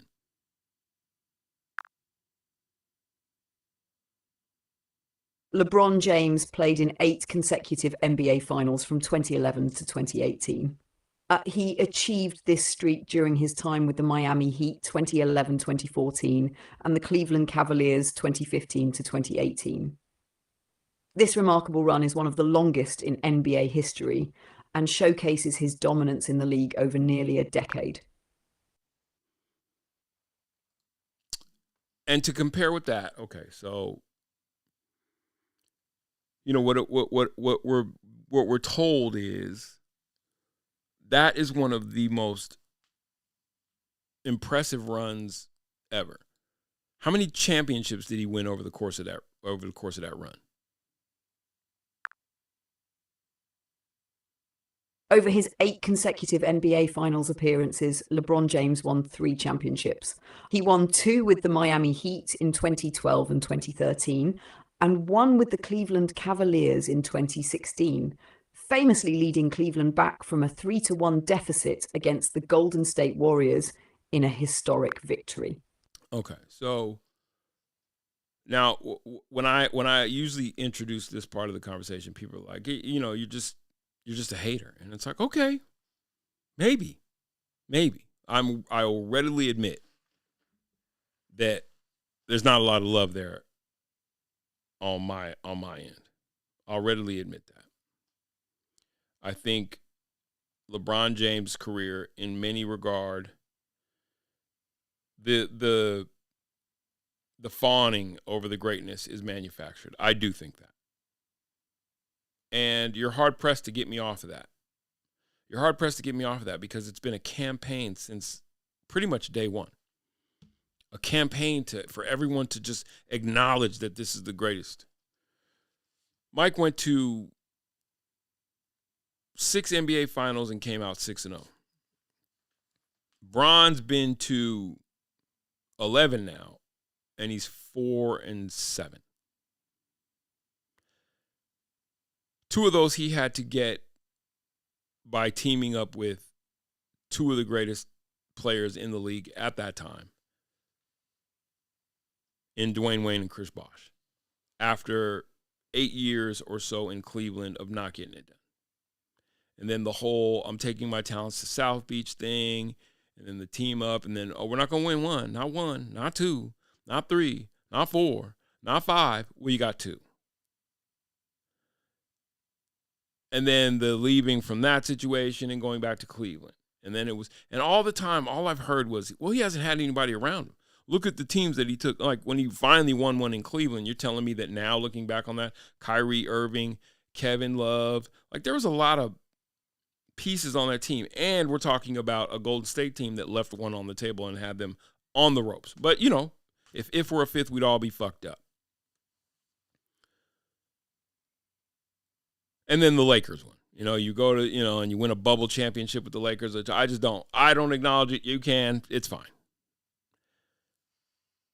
But as a whole, it's been more of a campaign for greatness, in my estimation, than it has been just a wholesale showing of that GOAT status on the court. The book's long been out that Bron doesn't, the whole going and teaming up with Dwayne Wade and Chris Bosh, I think feeds into the guy who would not take the game-winning shot for fear of whatever. I like to play basketball the right way, getting guys involved. Like, what? It's basketball. At the end of the day, don't you want the ball in your hands to take that shot? For all that can be said about as many points as he scored, it's still a jumper that I'll take my chances as an opponent. Bron shooting. It's like his jumper's never been that wet. A large part of his career was spent barreling down the lane a la Karl Malone. Who's going to stand in front of him getting to the rim? Nothing should be taken away from him for doing that, by the way. Smoke if you got him. Get it how you live. But I think we all just know what we were watching. If you're watching with understanding, I mean discerning eyes, not fan-filled eyes. And I think he's trying to now fast track his son into NBA legitimacy the same way he was fast tracked into GOAT status. Because it's just like, well, I said that he can play, so he's in. Okay. I don't know how that helps him. I mean, it's not like he needs the money. You want him to have his own money? You tired of him spending dad's money? Okay. But it really makes Bronny look like a clown. Like, you need your dad. Like, if you're any good. And here's the other thing. Michael Jordan had not one, two sons. Jeffrey and Marcus. Marcus likes to do the cocaines. No problem. Do the cocaines. Marcus also shattered Scottie Pippen's marriage. I guess it was already over, but then he's fucking Larsa Pippen, and it's just like, damn. And Pops is like, quietly just, Marcus, maybe not the cocaine, but fist pump, son. I don't know what he's got against Scottie Pippen, to be honest with you. It's weird. But neither one of them kids was good enough to make it to the NBA. And you know who didn't use their greatest of all time status to get his sons a look? By the way, the guy who owned a whole squad at the time when both of them came out, he was the part owner in Charlotte. Their dad. It's like, if you ain't good enough, you ain't good enough. I don't know what you want. I don't know what the fuck you want from me. You're going to get it on your own. You're going to get it how you live. Whereas LeBron would literally be willing to, in lieu of this, and we all celebrate black love and black family. Oh, okay, that's all great. Fuck all that at a certain point, man. Can the dude play or not? Because every minute he's on that G League squad, not giving the effort, and that's the least you can ask for. You know what Michael Jordan did when he did leave basketball and he took that hiatus? Michael Jordan was riding minor league buses with his minor league ball club, going and barnstorming, playing baseball. He didn't ask for a private jet so he could.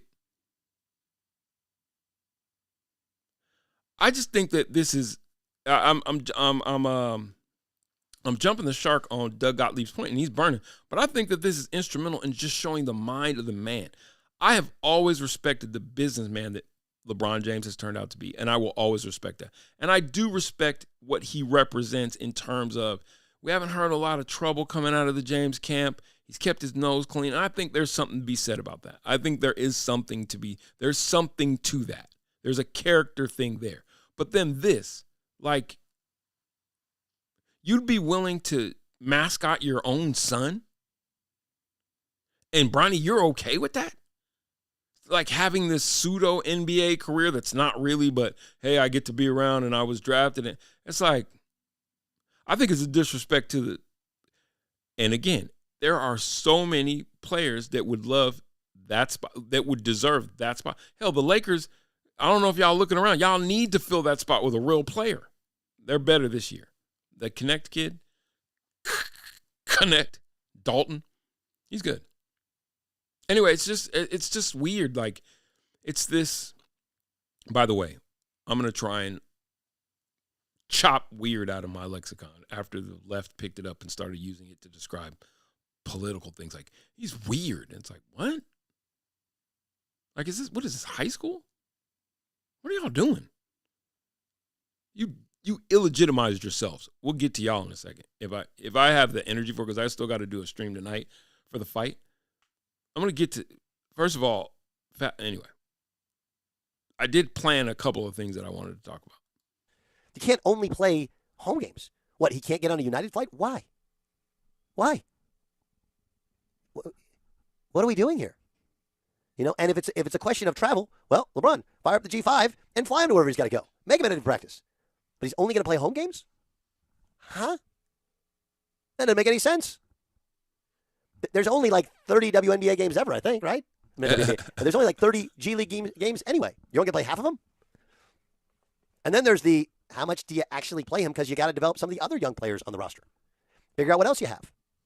They're going to create enmity. Is LeBron trying to destroy the Lakers from inside? Because if he is, it's a great plan, and I love it. If you're a young player on the South Bay Lakers, now, a lot of these kids are very egalitarian. They don't judge. It's different. It's not tooth and nail. And good for them, because it is just sports. But if you're a young player on the Lakers, can you really look at their dude and be like, you deserve to be here like I'm here? Who's not looking at Bronny like the only reason you're here, bro? And it's not. It'd be easy to say that, it would be one thing to say that, but Bronny's balling. And it's like, well, no, you know what I mean? The nigga can ball. So he's here. Yeah, his dad's but he can ball. And that's where the nepotism works. It's just like, yeah, but he can hoop. Maybe he's undersized. Maybe he's not a starter. Maybe he's not even NBA, but he can hoop. By all accounts, like the kid can't even, he hasn't put up what do you have? He had a 20-point game in his first G League game, and then he's not really been heard from since. How do you build on his development if he's going to play every other game or miss 2 games here, miss 2 games there, not be with the team? The whole thing has been, as we told you, this is about LeBron. This is about LeBron, who said, I want to play with my son. I want him to be in the NBA. And he said it, and the Lakers snapped their finger, made it happen. So let's talk about the reality. Reality is, no matter what Rich Paul said, it was complete BS. No one else was drafting Bronny, not because they were scared of him not playing or trying to recruit LeBron James, because he's not an NBA prospect. I have a very close friend who is a scout on a high-level NBA team, who's tracked Bronny James for the entirety of his career. Go back and look. High school, AAU, college. There is no point in which he is elite at anything he does. And at his size, you got to be elite shooting and defensively. He's not. And all this does is expose it as they were trying to please LeBron, which you could do, and I actually have no problem with. You waste a draft pick, you give him a 4-year guaranteed contract, like he's a real NBA player, you put him out there the first game of the season. No one does that. 4-year guarantee? You think the Lakers are going to look back on that one like, I don't know, dude. 4-year guarantee for a guy who will not help you in any way, shape, or form, including work. I mean, I guess he's working other guys out on the lower level. That's crazy. So what it does is it strikes at the credibility of your coach. You said, we love Bronny. Remember, this is a coach in J.J. Redick who's trying to earn credibility in the NBA. And what did he say? He earned this. No, he didn't. How? By being born with the name James on the back of his chest, on the back of his shirt. So it hurts your coach's credibility, hurts your GM's credibility, hurts your best player's credibility, hurts your ability to build a team. Because especially in training camp and in those first couple of weeks, like you can't talk about LeBron when Bronny's around. You can't beat your... Right. Oh, you got a little spy? Oh, no. When sports becomes politics, that's nasty work. That's nasty work. Niggas is like, this nigga Bron. I mean, man, I sure do love LeBron. Oh, what's up, Bronny? Yeah, man, we was just in there talking about your dad and how we love the direction that the team's going in, that he's decided they were going to go in. Yeah, no, seriously, straight up. Everybody's like, JJ's like, I don't know, man. It's fucking, I got to figure out how to get LeBron off my back. Oh, hey, Bronny. Hey, what's up, buddy? No, I was just sitting here talking about you and your dad and your career. And you're coming along nice, man. You're coming along real nice. It's coming along real nice. It's going well. You plan on going in the gym and working, or you just gonna sit in here with me? No, of course. I love it when you look over my shoulder and read my emails. Yeah, sure. Sure, no, everything's fine. He's like, and Bronny's like, yeah, it better be fine. It better be fine, or I'll tell my dad. And you don't want that. I doubt the kid talks like that. Do you think he's being a little brat-tastic around the thing? I would be very, very, listen, JJ, I'd be very careful with how you talk to me. I'd be very, very careful how you talk to me. Because I could call my dad. And he's very close with Jane. As a matter of fact, I'm very close with Jenna. All to keep a guy who can't help you win a championship any more than he's already helped you. Which means that it's really for the PR. Because that's what LeBron helps the Lakers with most, is keep all eyes pointed in LA's direction. They got a lot of good young talent there, too. I'm telling you, the Dalton Connect, dude, he can ball.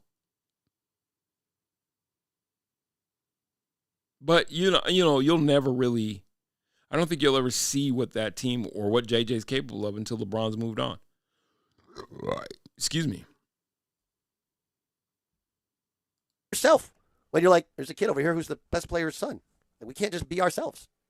And now in the G League, how do you develop him? How do you build a team? How do you function? And it shouldn't come as a surprise. Go back and look. His last team at Sierra Canyon, an abject disaster. Right?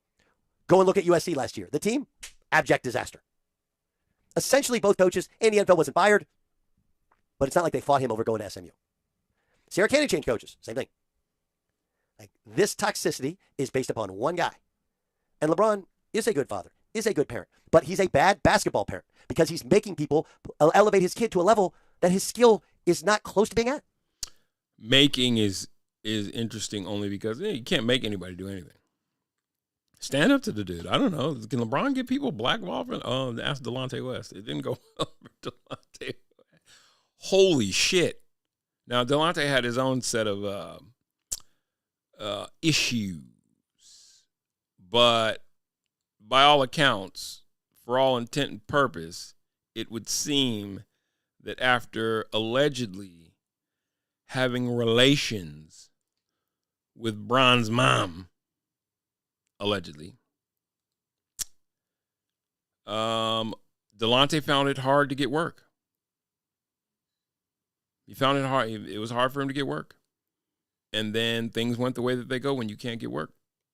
And you have already set in, kind of some mental, emotional issues going on. It went bad. It went bad for Delonte West. But, you shouldn't sleep with a dude's mom, allegedly. I didn't say that. That's allegedly what happened. Watch.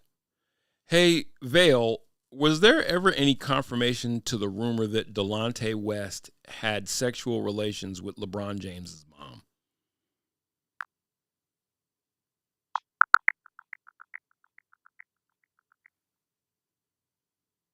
No, the rumor that Delonte West had a relationship with LeBron James' mother, Gloria James, has been debunked. It started during the 2010 NBA playoffs, but was dismissed by figures like former NBA player John Sally, who attributed it to media speculation. Delonte West himself denied the claims in later interviews, stating it was untrue and expressing frustration about its impact on his reputation. That's crazy. That's crazy only because he was never able to get work again. Delonte West was a nice little hooper. I also was a fan of his name, Delonte. Rhymes with Kanye. And they both share the last name West. So maybe he was just crazy. LeBron's good at handshakes, though. This is pretty cool. Like, he's got a different handshake. He's got a handshake for everybody. handshakes. I only have 7 phone numbers memorized. He out here with an individual handshake per teammate per team. How does he have the memory banks for this type of hand choreography, man? There's too much going on. Now I can see if he was a bench player, like, you know, somebody that's on the bench, they ain't got nothing but time to memorize some handshakes. That's what they bringing to the table. You know, he averaging 3.6 a game, averaging 7 minutes a game. That's all you got time to do is really establish the handshakes. But man, this LeBron. This is LeBron, man. This is extra icing on the cake. And he a businessman off the court. And he got a family. Man, how you got time for all this? I'm out here forgetting names, appointments, song lyrics. I be forgetting keys, luggage, wallets. Man, how do you memorize? Yo, the gang member community would love to have LeBron in the gang. Not only for size, but man. Nice. I mean, that part. That part. I think it's time to transition out of the sports world while I still got time. I want to cruise some other subject matter. Mater, Tyson. Oh God, Vivek. I don't know what you guys unleashed on the world, but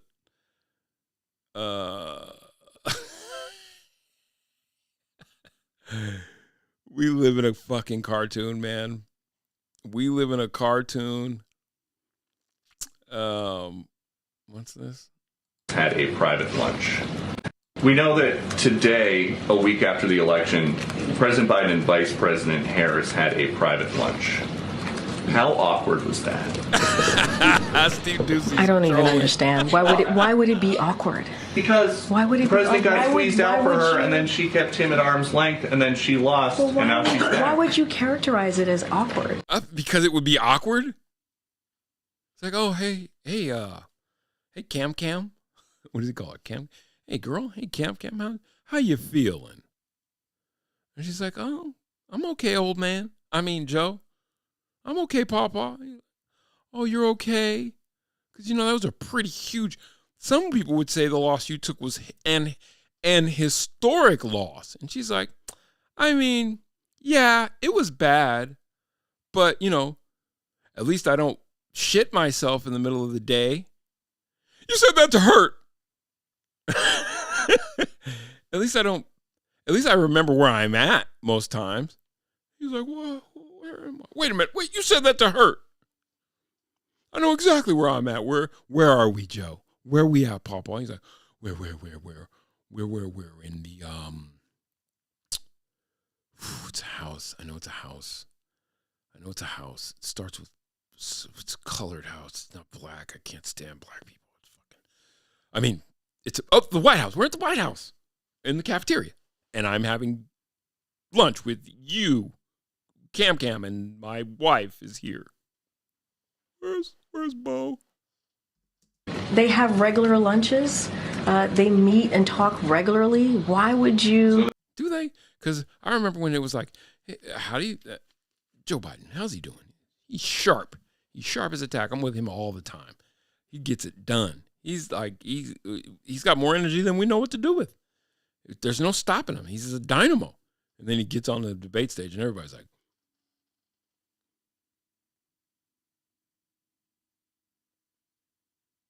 God, he's not doing well. It's like this. This is how that debate went for most Democrats.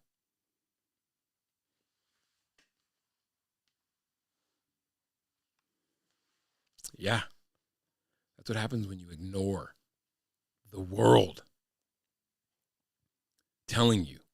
I'm going to get to you in a second, D, and I see it. There's Call it awkward. weirdness about the way that things have unfolded. Did you since see July them? 21st. Did you see them together yesterday as well when they honored our veterans and were together during the day, making sure that we didn't forget the brave men and women that fought for this country? Did you see them together Steve yesterday? doesn't look like he's buying any of that shit.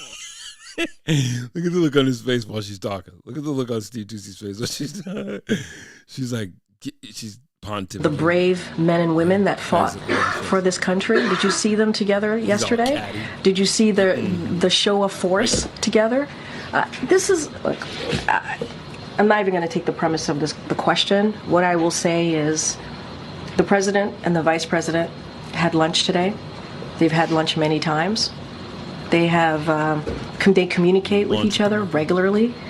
They had an opportunity to discuss the last 70 days or so of this administration, how important it is to get things done for the American people.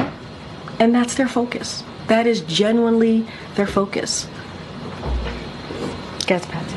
Thank you, Corinne. That didn't go well. It's so funny, man, because politics is, it's like this toxic area. There's government, there's governing, there's governance, and there's politics.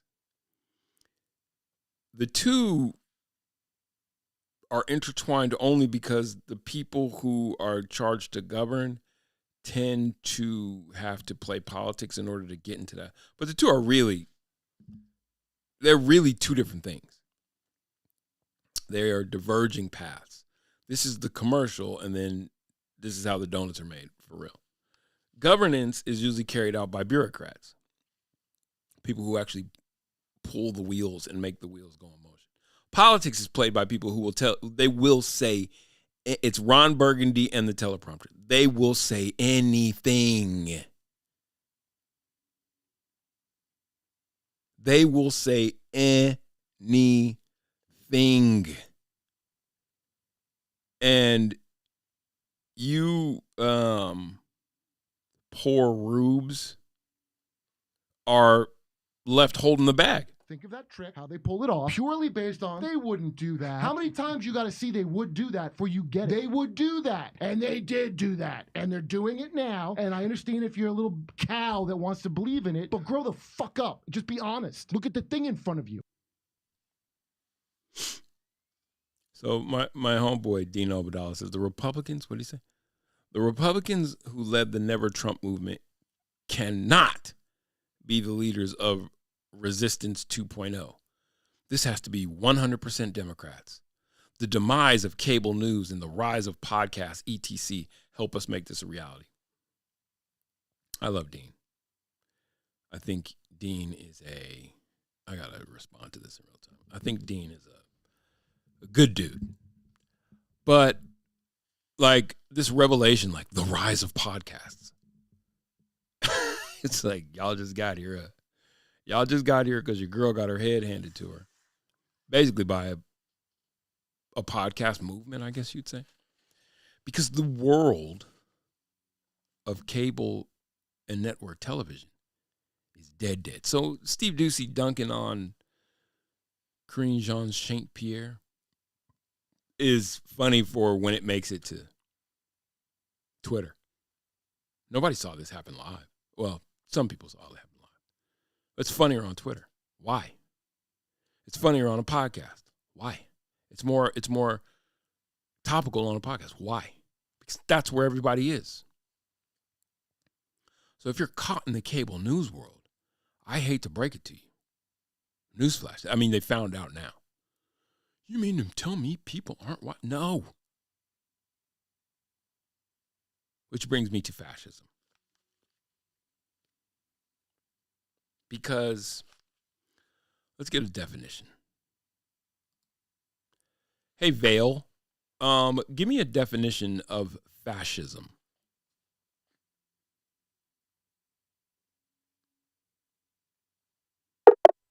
Sorry, I'm having issues right now. Our systems are experiencing heavy load. Please try again later. Well, it's later now, so now I'm going to ask you again. Give me a definition for fascism.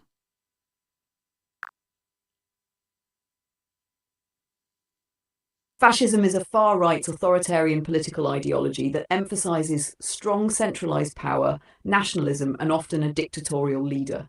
It seeks to suppress opposition, control society through force and propaganda, and prioritize the state or a specific group above individual freedoms. Fascist regimes often promote militarism, anti-democratic values, and the subjugation of minority groups. Historically, fascism is associated with leaders like Benito Mussolini in Italy and Adolf Hitler in Germany, who used these principles to establish oppressive regimes during the 20th century. It combines elements of ultranationalism, anti-communism, and the rejection of liberal democracy. Where does the role of the combination of the state and business, where does that come in the definition of fascism?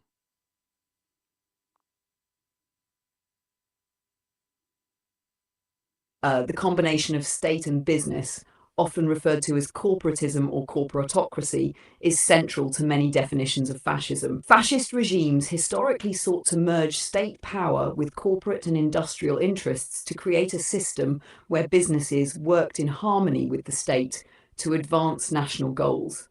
This partnership often suppressed labor unions, independent worker movements, and other forms of dissent, ensuring that economic activities aligned with the ruling party's ideology. In Mussolini's Italy, this was formalized as corporatism, where industries and labor were organized into state-supervised syndicates to eliminate class conflict and streamline economic production for national interests. Mussolini himself described fascism as a system where everything is in the state, nothing is outside the state, nothing is against the state, emphasizing the fusion of political and economic power. This blending of state and corporate control aligns with fascist priorities of order, hierarchy, and national strength over individual freedoms or democratic accountability. Now, with that in mind, I want you to think about the place where you live. This is why it's important to start paying attention to shit other than the things that you use to numb your mind to the things you don't want to pay attention to. Because you miss shit.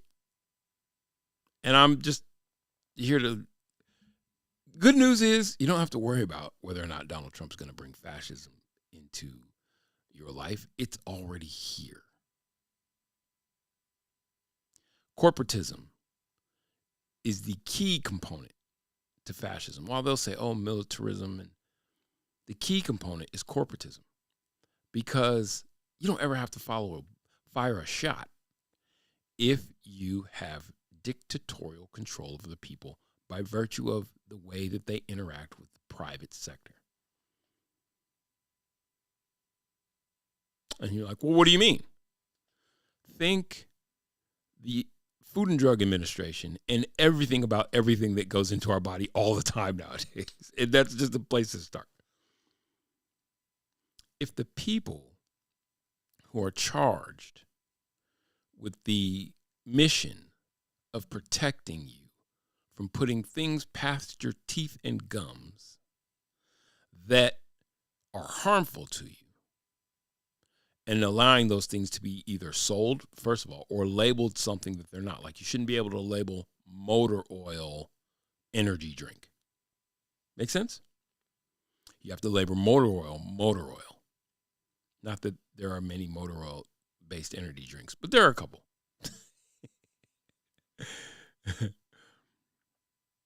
If the regulatory body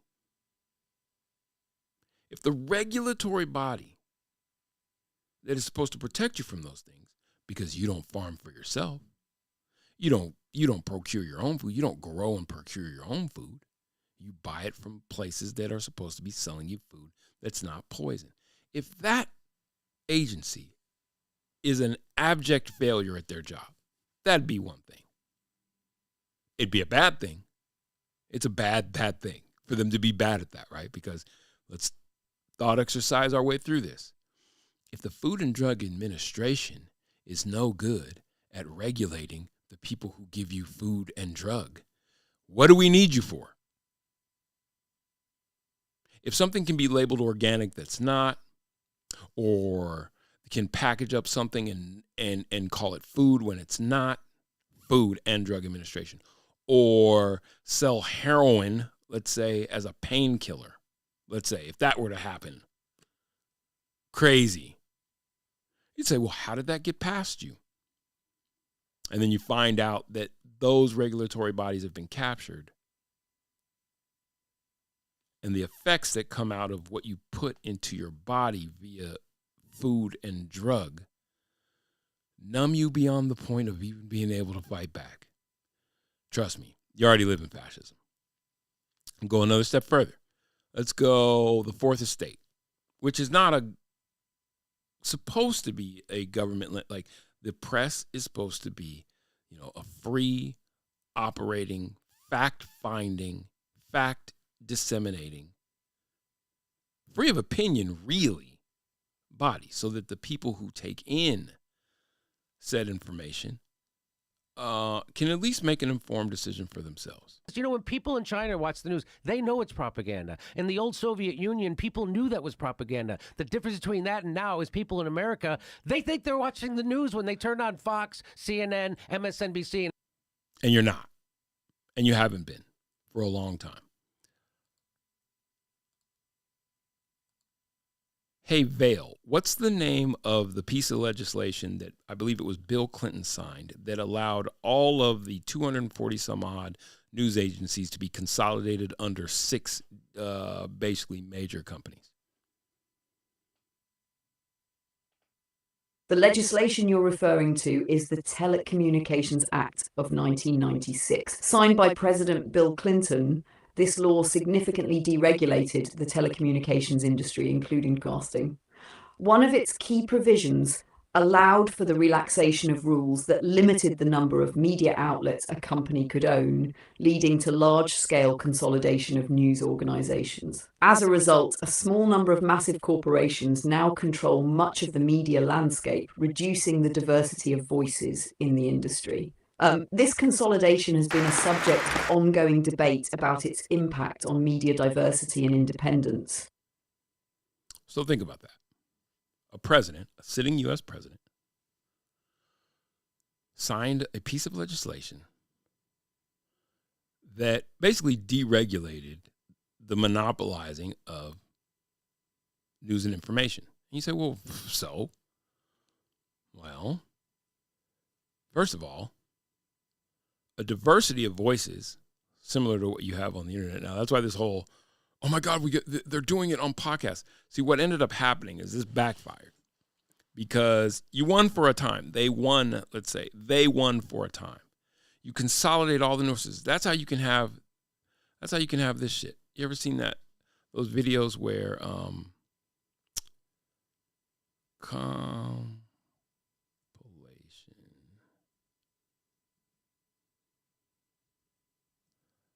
of news outlets saying the same thing. This is easy. I guarantee it's going to find it.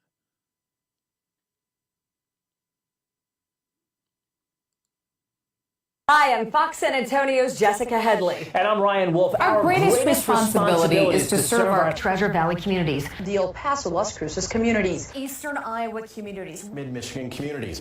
We are extremely proud of the quality, balanced journalism that CBS 4 News produces. But we are concerned about troubling and irresponsible, one-sided news stories plaguing our country. Plaguing our country. The sharing of biased and false news has become all too common on social media. More alarming, some media outlets publish these same fake stories without checking facts first. The sharing of biased and False news has become all too common on social media. More alarming, some media outlets publish these stories simply aren't true without checking facts first. Unfortunately, some members of the media use their platforms to push their own personal bias and agenda to control exactly what people think. And this is extremely dangerous to our democracy. This is extremely dangerous to our democracy. This is extremely dangerous to our democracy. This is extremely dangerous to our democracy. You would agree? This is extremely dangerous to our democracy. This is extremely dangerous to our democracy. This is extremely dangerous to our democracy.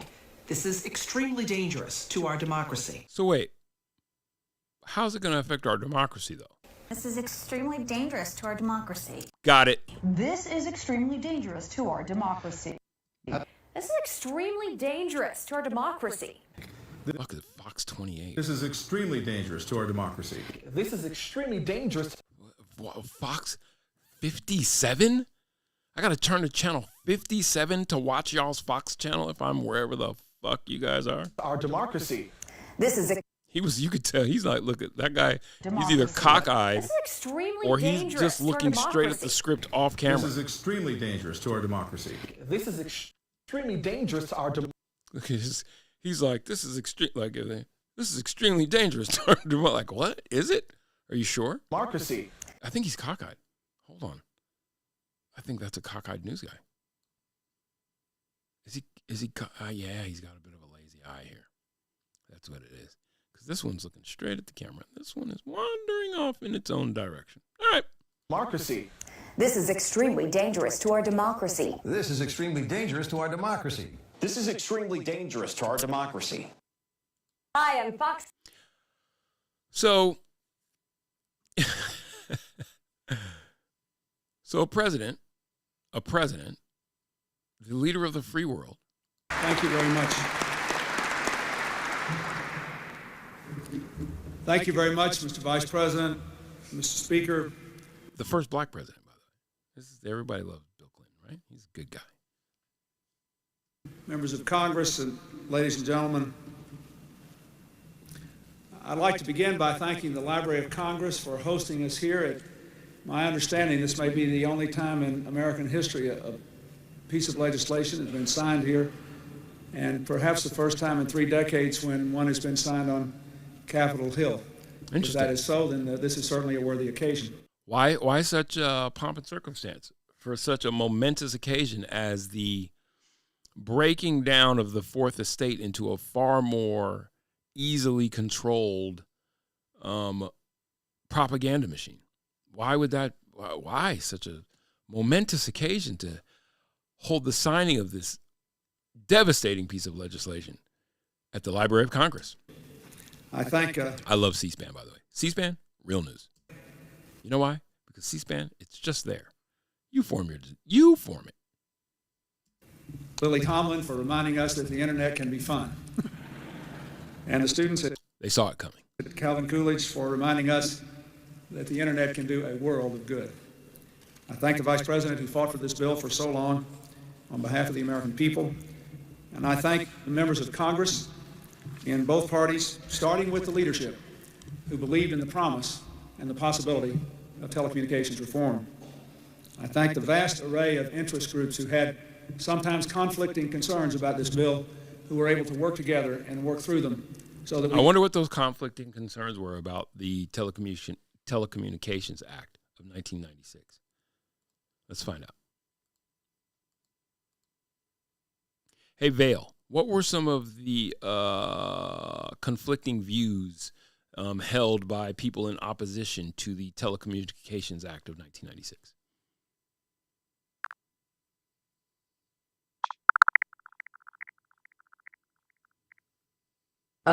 The passage of the Telecommunications Act of 1996 spurred significant opposition, especially concerning the potential negative effects of media consolidation. Critics argued that the Act, while aimed at fostering competition, led to the concentration of media ownership into the hands of a few large corporations. These critics warned that it would limit diversity in media voices, increase the risk of monopolistic practices, and result in a loss of local control over media content. Opponents raised concerns about the impact on the public interest, fearing that the law would prioritize the financial interests of large media conglomerates over the needs of communities. This consolidation was seen as particularly troubling for democratic discourse, as it reduced the variety of viewpoints available to the public, potentially skewing news coverage toward the interests of powerful corporations. On the other hand, proponents of the law argued that deregulation would foster innovation and competition, leading to more consumer choices and lower prices. The promise was that reducing barriers for companies would allow new technologies to thrive, particularly in the realm of telecommunications. However, this ideal was complicated by the real-world effects of the consolidation, which some say undermined the original intent of promoting diverse and competitive media landscapes. How does allowing a multitude of voices to be gobbled up under one umbrella create more diversity? It creates more diversity in that one umbrella's portfolio. Yeah, we got fucking stations in D.C., we got stations in Potomac, we got stations in California, all up and down the East West Coast. But it's still, well, you're going to directly message those stations now, right? And I know this firsthand because in my early days in news, there were definite cables that came from corporate above on stories that would be covered in certain ways. And anybody who's worked in news knows that. Local news. Well, now you can start shaping narratives. Like, you don't have to work as hard because you don't got to go to independent outlets and convince independent folks of it. You just send it down the pipeline. It's called trickle down. Programonomics. We could move this together. This law is truly revolutionary legislation that will bring the future to our doorstep. In the State of the So I Union, guess it depends on what kind of future that you're talking about, right? just a few days. Like a dystopian future where no one has a hold on what the facts are as long as they watch cable news because all they're going to do is be funneled the same propaganda talking points. You know, when people in China watch the news, they know it's propaganda. In the old Soviet Union, people knew that was propaganda. The difference between that and now is people in America, they think they're watching the news when they turn on Fox, CNN, MSNBC. You really do too, don't you? Even though you know that they'll call it Fox News and Entertainment, or that they make sure that they say this is an opinion piece. But it's all purported as news. It's thrown at you as news, and so you just digest it and then regurgitate it as if they're facts, when really what you're dealing with is entertainment and opinion. And much of that entertainment and opinion is shaped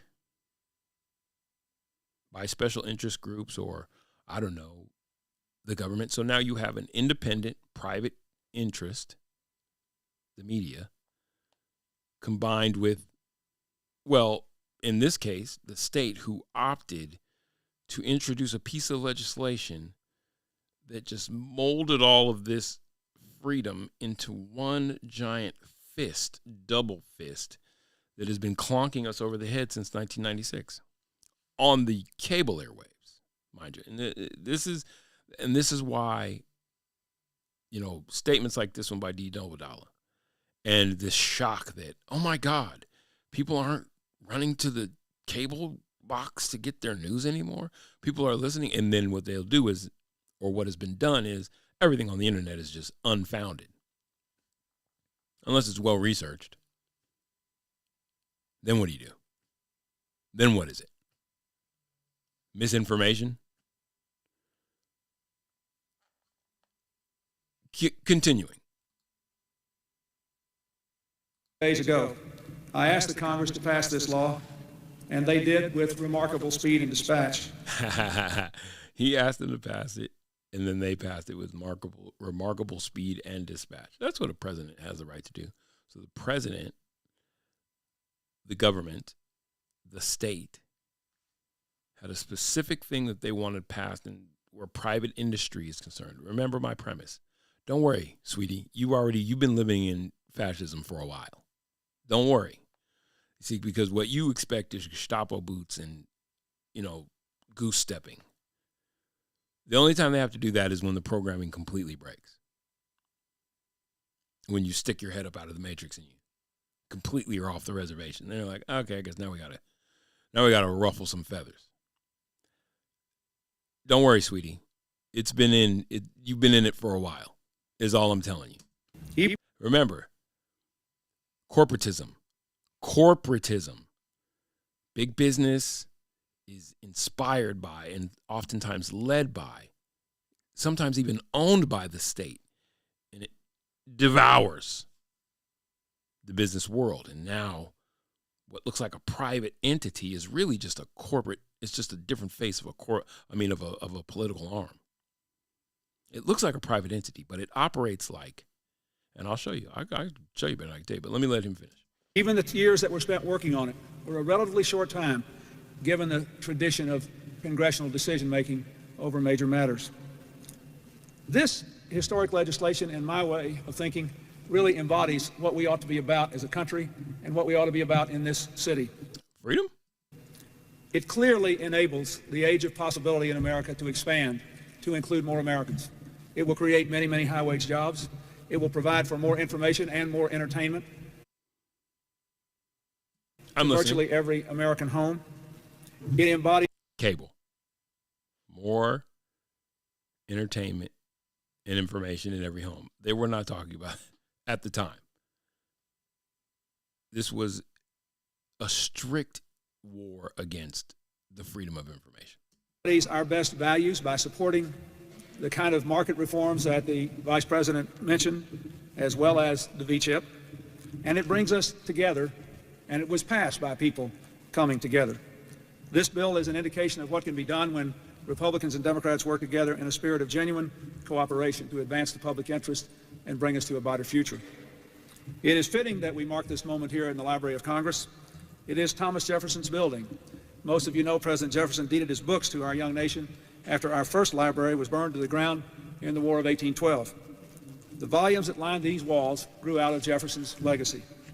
He understood that democracy depends upon the free flow of information. He said, "He who receives an idea from me receives instruction himself without lessening mine. And he who lights his taper at mine receives light without darkening me." Today, the information revolution is spreading light, the light Jefferson spoke about all across our land and all across the world. It will allow every American child to bring the ideas stored in this reading room into his or her own living room or schoolroom. Americans have always had a genius for communications. The power of our founding fathers' words reverberated across the world from the moment they were said down to the present day. From the Pony Express to the miracle of a human voice over the phone line, American innovation and communications have broken the barriers of time and space to make it easier for us to stay in touch, to learn from each other, to reach for our highest aspirations.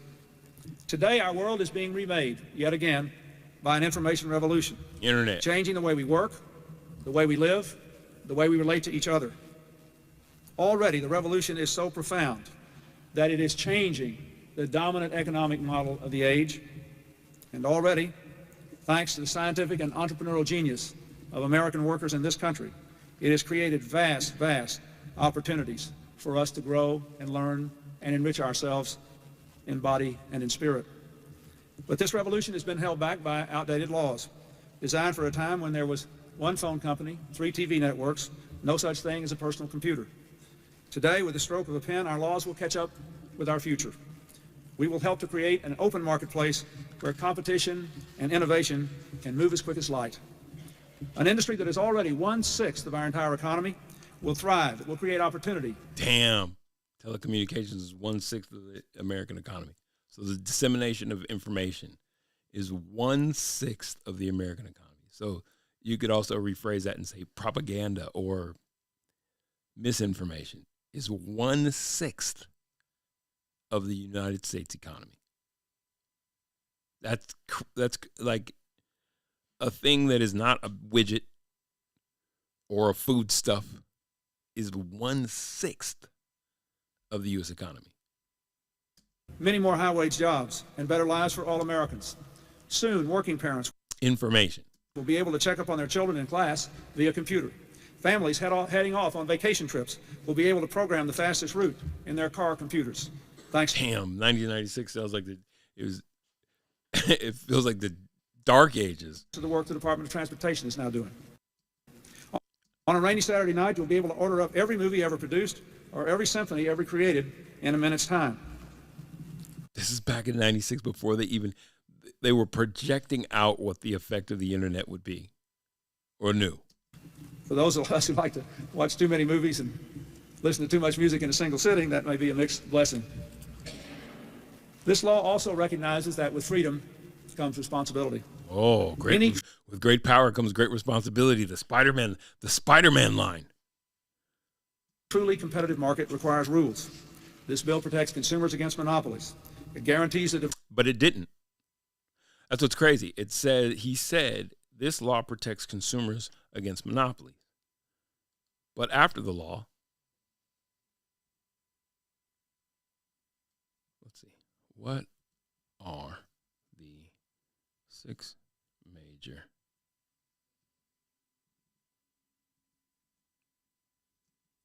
media companies? I know it's like Comcast,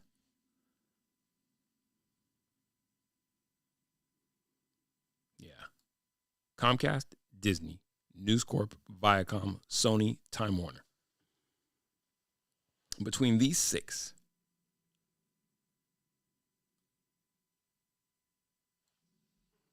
how many news stations are owned between the 6 major media? My dog is snoring. He's so cute when he's asleep. And then he wakes up and then he's just annoying as shit. I love you, buddy. I love you, buddy. I love you, buddy.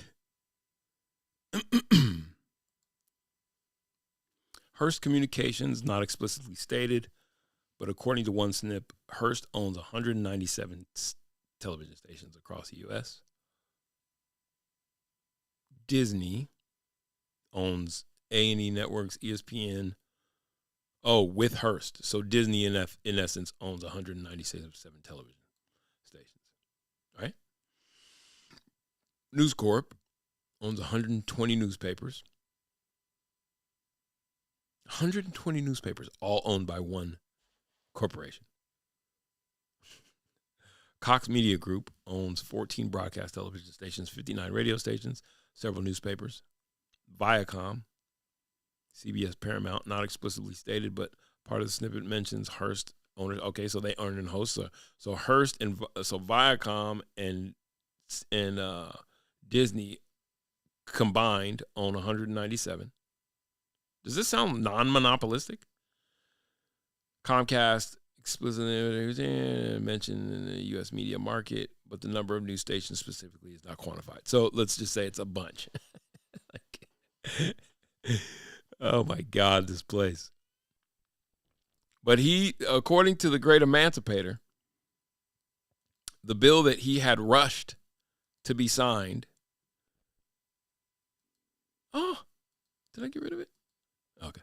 The bill that he rushed to have signed was supposed to promote competition. So, okay. Diversity of voices, our democracy. Diversity. Yeah, diverse portfolios. I think oftentimes what we miss, too, is that just try it as an exercise. You have to be a little cynical to do it. When you listen to a politician speak, when they say the American people, just as a cynical thought exercise, when they say the American people, think of the elite. Just replace that. Replace the American people with the elite. Or people like me. And you'll see the game. It's not hard to see. And you're like, no, when they say stuff like that, they mean us. They mean us. Think of that trick, how they pull it off, purely based on they wouldn't do that. How many times you got to see they would do that before you get it? They would do that. And they did do that. And they're doing it now. And I understand if you're a little cow that wants to believe in it, but grow the fuck up. Just be honest. Look at the thing in front of you. And so before the internet, when they planned this out, this was to control media. Because the internet was a cute little thing where you could send email and there were message boards and, you know what I mean? You can watch things on camera, but never, ever, ever would it rival the media complex. Remember when newspapers figured out that, oh shit, we're done. When all of a sudden it was like, nobody's buying our newspapers anymore. Everything's happening online. It's like, yeah. Stop cutting down trees, as a matter of fact. I use those things to start fires, you know what I mean, to throw into my fire pit as, you know, fire starter.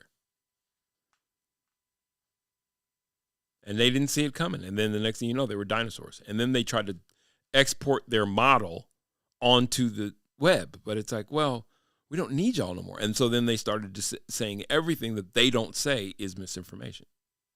That's what happened. That's what's happening. Everything that the new, but if we all can get a hold of the same set of facts, and it's just a matter of who's spinning it in what direction, and hopefully you're getting no spin. Hopefully that's what's happening with facts. Facts spun are no longer facts. That's why I like C-SPAN. C-SPAN is just, here's what they're talking about. You make of it what you will. This is what they said. Here's them talking about it. You make of it what you will. And it's like, well, that's not safe, isn't it? You're smart. You're so used to being told what to think that you don't think you can think for yourself. That's what's crazy. You're so used to being handed a narrative. And what you lose is the nuance of understanding. Well, if a person tells you, I am a political satirist or I am a pundit, or this is commentary. Commentary means opinion. But if you see it on a news station, a lot of people, and so then opinion can get real squirrely. Where people are saying things like, certain things I find reprehensible, to be honest with you right now. Like I don't have a dog in the hunt politically, and that's another thing. But anyway, I don't have a dog in the hunt politically, but the depiction of Tulsi Gabbard, to me personally, it's not because, you think she's hot. No, it's because I've listened to the woman speak. She's well-reasoned. She's a veteran. She's served this country. She's done her big one. And to listen to how easily they try and fearmonger you into thinking, that's a bad person, it's Russia. And it's like, what? And it's right. Commentary, though, because that can fit under commentary. I don't have to have any fact of this. I don't have to have any. Do you have any fact that she's that? No. It's suppositional, but this is commentary. I'm just commenting. But now you got a million knuckleheads running around going, Tulsi Gabbard's the Russians. And it's just like, do you have fact behind that? Or is that just someone's supposition that has been handed to you and you just take as news? That's not news. That's commentary. That's opinion. It's troubling. But anyway, they didn't see it coming because they thought, we'll just funnel everybody into our news. Well, let me not say they just thought.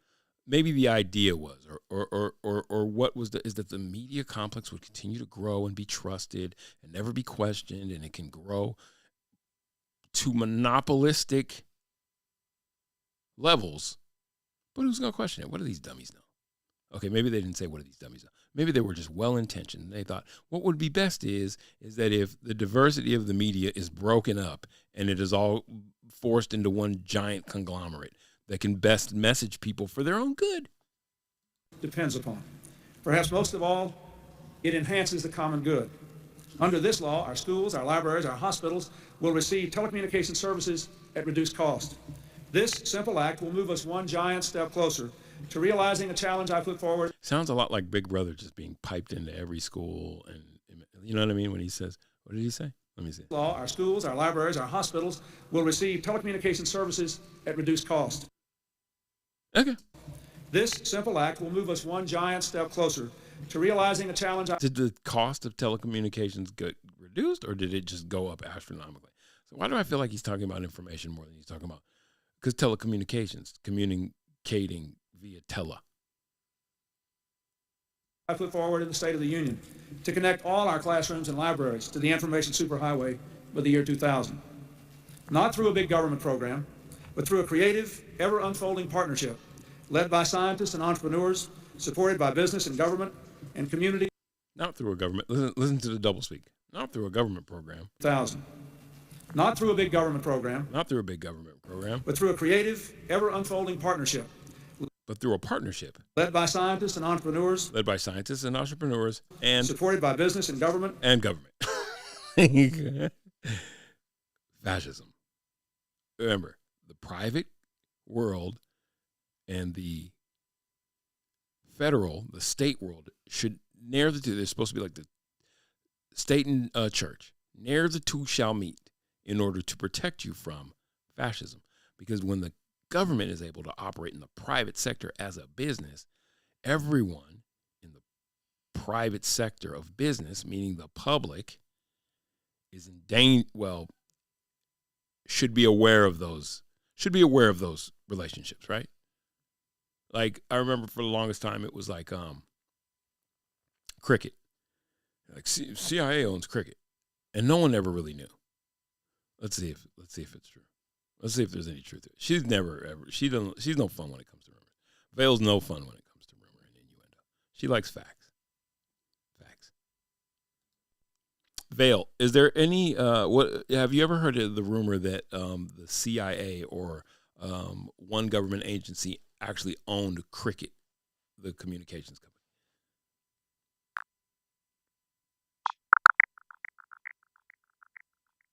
There's no credible evidence or official confirmation that the CIA or any government agency ever owned Cricket Communications. The company, founded as Leap Wireless, was a prepaid mobile service provider before it was acquired by AT&T in 2014.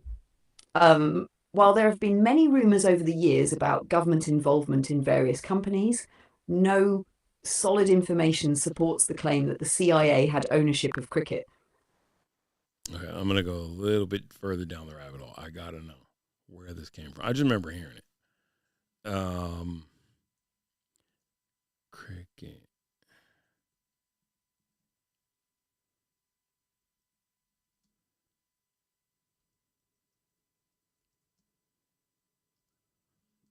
Let's see if anything comes up.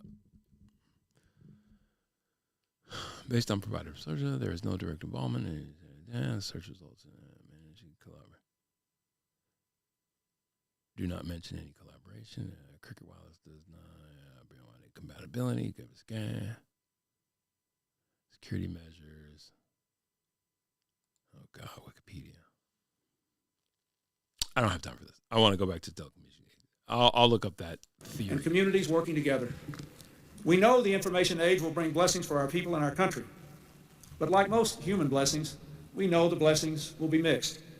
We also know that the programming beamed into our homes can undercut our values and make it more difficult for parents to raise their children. That's ominous. Children sometimes are exposed to images parents don't want them to see because they shouldn't. A comprehensive study released just yesterday confirms what every parent knows. Televised violence is pervasive and numbing, and if exposed constantly to it, young people can develop a numbing, lasting, corrosive reaction to it. Now, did this act curb that dissemination, or have we only seen it expand since? Which, personally, I'm like, hide your kids, hide your wife type shit. It's like, guard your family on what you want them to watch. I grew up in a house for at least 3 years where all we could watch was Christian television.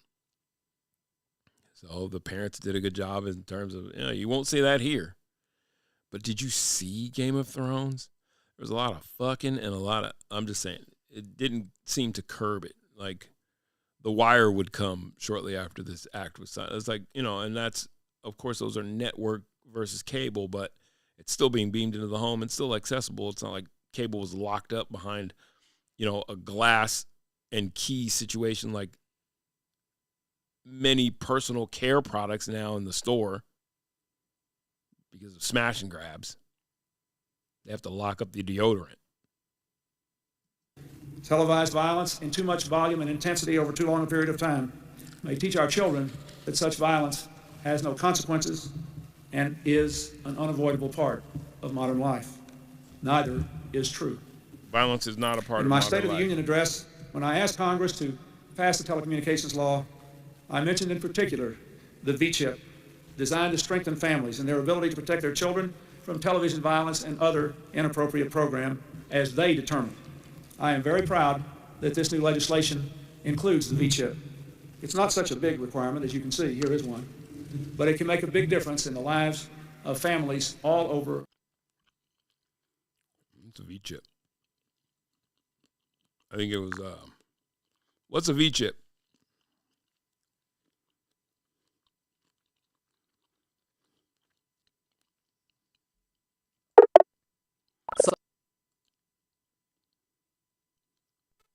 Vale, what's a V-chip?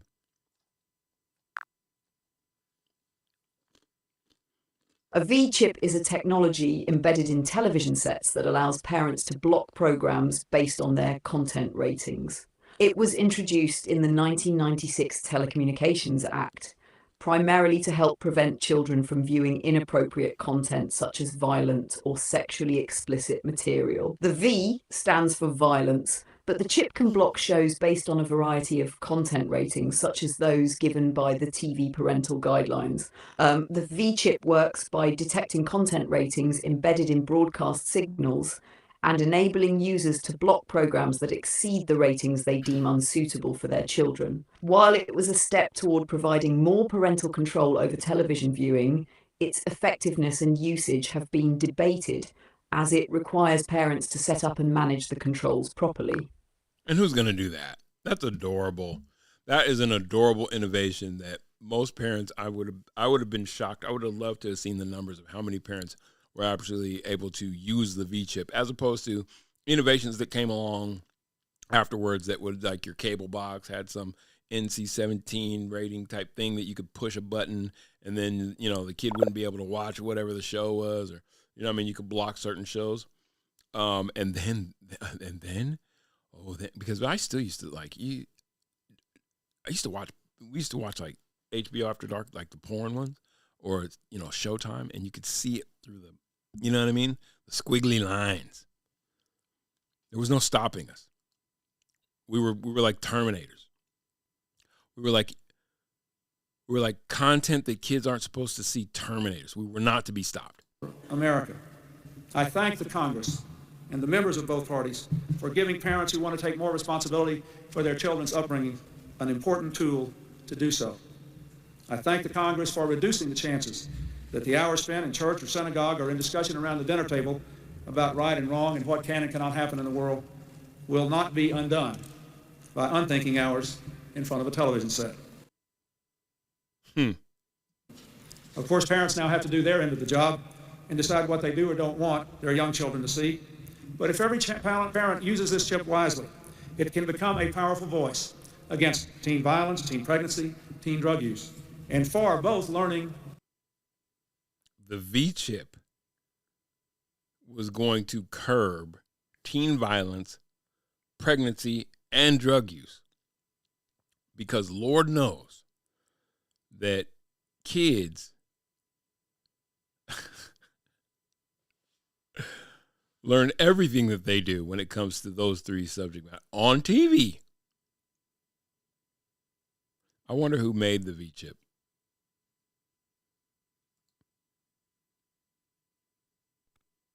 Who was the manufacturer of the V-chip?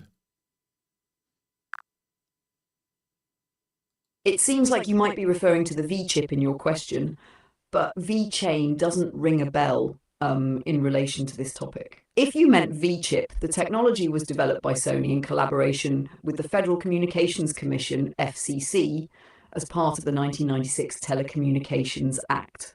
Sony was one of the main manufacturers to implement the V-chip in their television models, allowing parents to block inappropriate content based on the rating set by the TV parental guidelines. If you were asking about something else with V-chain, could you clarify? I'd be happy to assist further. No. You had my question right. I said V-chip, but how much money could be quantified that Sony was able to make? Were there like any federal concessions? Did Sony receive any money from the federal government to create these, since they made it in conjunction with the Federal Trade Commission?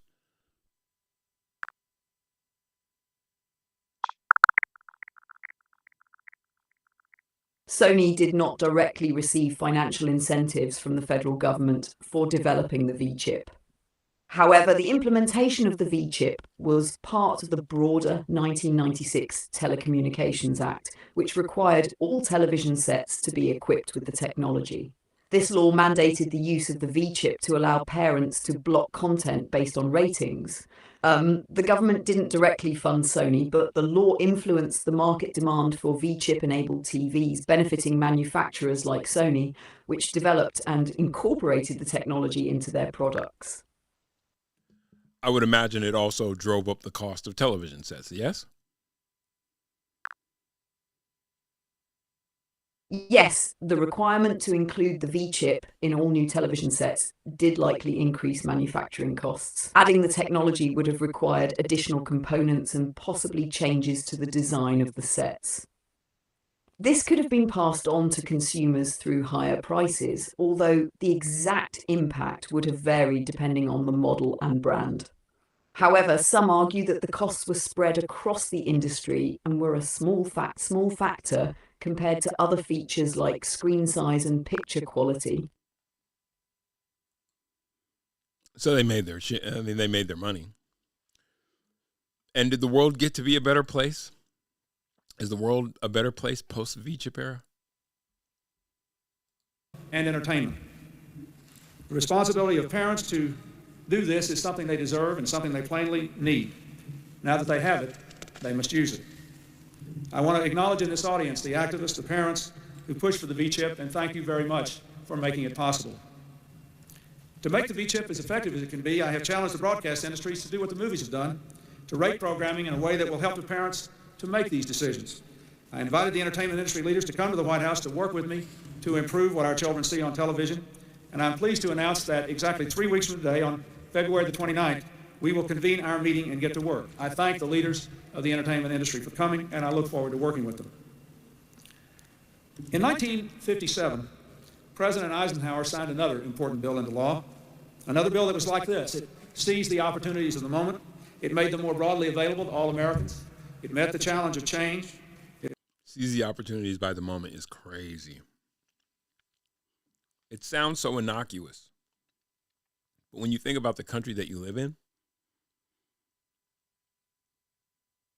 what is the opportunity? And define opportunity and what was the moment. Here comes the internet. Got to jump in and start regulating it. And by virtue of that, because it's just called the Telecommunications Act. So then it allowed also, there was just a loophole, didn't see that coming, where big business would consolidate a diversity of news stations into a conglomerate of 6. How's that working out? It reinforced our fundamental values and aspirations, and it was done in a harmonious, bipartisan spirit. The Interstate Highway Act literally brought Americans closer together. We were connected city to city, town to town, family to family, as we had never been before. That law did more to bring Americans together than any other law this century, and that same spirit of connection and communication is the driving force behind the Telecommunications Act of 1996. When President Eisenhower signed the highway bill, he gave one of his pens to the father of that legislation, Senator Albert Gore, Sr. of Tennessee. Al Gore's dad, that's crazy. Al Gore's dad, Al Gore, who famously claimed to invent the internet. Let me see. Hey, was there any truth to Al Gore inventing the internet? The claim that Al Gore invented the internet is a misinterpretation of a statement he made in 1999. Gore said, "During my service in the United States Congress, I took the initiative in creating the internet." This was a reference to his support for legislation that funded early research into the internet and the expansion of technologies that contributed to its development. While Gore did not invent the internet, he was an advocate for policies that helped expand its reach and infrastructure. Isn't it crazy how Al Gore expanded the internet and his dad expanded the highway systems? Isn't that crazy?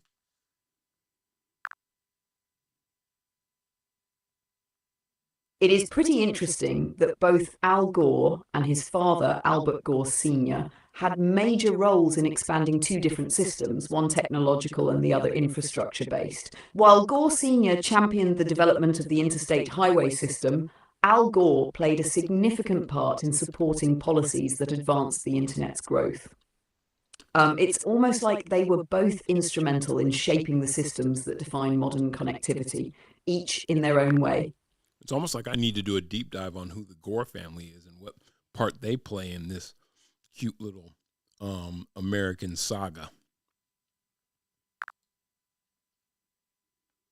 The Gore family's involvement in American history is fascinating, with both father and son playing pivotal roles in shaping major US systems. Albert Gore Sr. helped expand the interstate highway system, while his son, Al Gore, contributed to the development of the internet.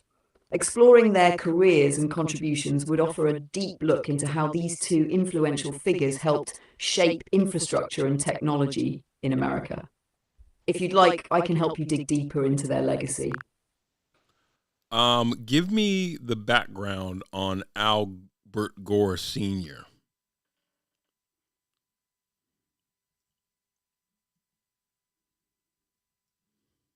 Oh, I turned her off.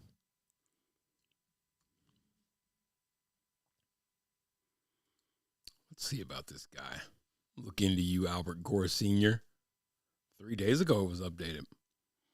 Born 3 days before me, not year, but definitely in month. Born December 26th. That means I'm born when, you guys? 29th. Born December 26, 1907. Died December 5th, 1998. An American politician who served as a United States Senator from Tennessee from 1953 to 1971. Only 18 years. A member of the Democratic Party, he previously served as the U.S. Representative from the state's 4th Congressional District from 1939 to 1953. He's the father of Al Gore, who served as the 45th Vice President of the United States from 1993 to 2001, and held Tennessee's 45th. Wait. He was 44 was Bush. 45 was Obama. 46 was and Trump. 47. Wait, no, I got that wrong. 47 was Trump. Is Trump. 46 was Biden. 45 Trump. 44 Obama. 43 Bush. 42 Clinton. But although Gore was Clinton's vice president, he was the 45th vice president. Interesting. I guess there was a vice president who died somewhere in the mix or something like that. All right. Held Tennessee, other United States in 1995. Native of Granville, Tennessee. Gore graduated from Middle Tennessee State. Blah, blah. Teachers College. Taught school, 1932-36. Superintendent of schools. Admitted into the bar later that year. Also accepted appointment as Commissioner of Tennessee Department of Labor. Let's get to the early years. Third of 5 children. Margie Betty and Alan Arnold Gore. They love the Al. Gore's ancestors include Anglo-Irish immigrants who first settled in Virginia in the mid-1800s. As teenagers, Alan Gore and Cordell Hull were friends. Who the hell is Cordell Hull? Gore studied in Middle Tennessee State Teachers College, taught school in Overton, Smith counties, first sought elective public office at age 23, ran unsuccessfully for superintendent of schools. Gore graduated from National YMCA in high school. Nothing really there. Oh, military. Gore was one of several members of Congress who joined the military incognito. Why incognito? For short tours in order to observe training and combat and provide firsthand reports. So he was in the CIA. Like what? Look how this reads. Gore was one of several members of Congress who joined the military incognito. Huh? For short tours in order to observe training and combat and provide firsthand reports to U.S. House and Senate. He completed basic training at Fort Meade, Maryland, after which he was assigned to the Allied military government and occupied territories in Germany as a prosecutor in one of the military government courts. What? This dude was the Nuremberg trial kind of prosecutor?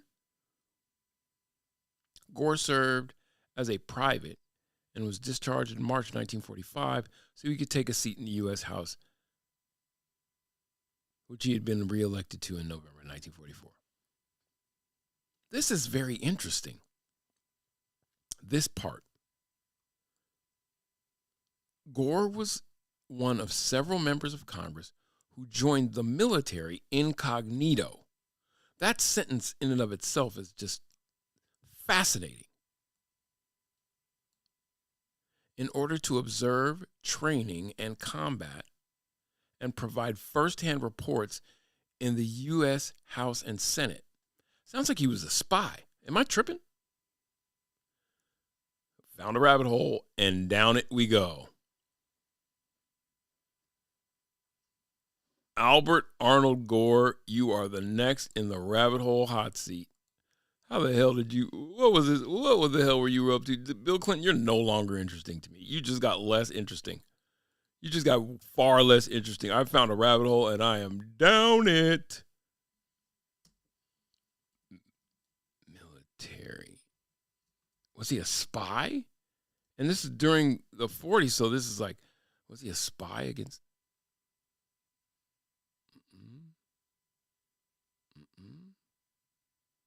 Nothing on his dad, huh?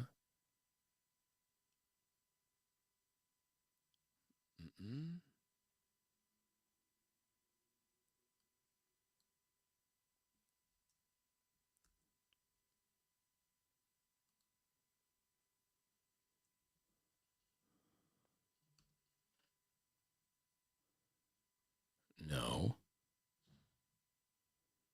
No. I want to know about his dad.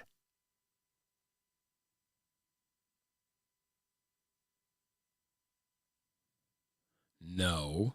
I want to know about your dad. Come on, please give me something. There's got to be something about this dude's dad. Look how that reads. I'm just trying to make sure that I'm not bugging. Gore was one of several members of Congress who joined the military incognito for short tours in order to, quote, observe training and combat and provide firsthand reports to the U.S. House and Senate. That sounds like a spy. Am I tripping? That sounds like a guy who, what training, who? And then this guy just goes on to champion the creation of highways. And then his son goes on to champion the creation of the internet superhighway. Gore was reelected senator.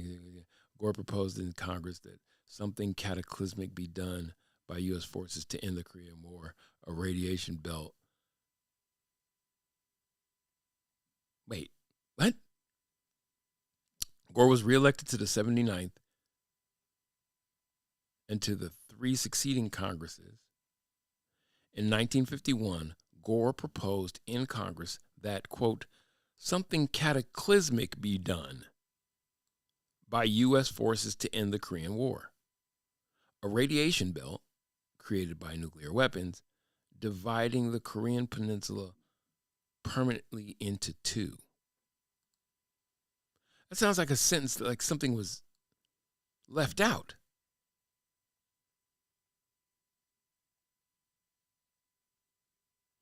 I need to find something about Albert Gore Sr. Maybe I need to look it up like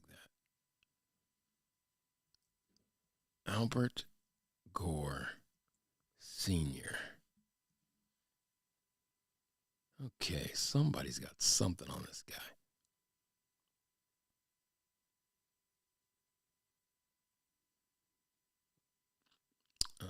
Was Albert Gore Sr. a pragmatist or an idealist?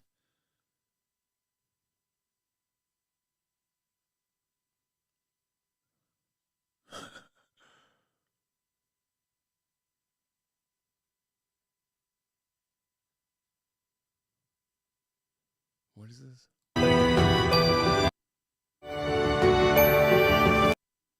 President's namesake and the Vice President's father.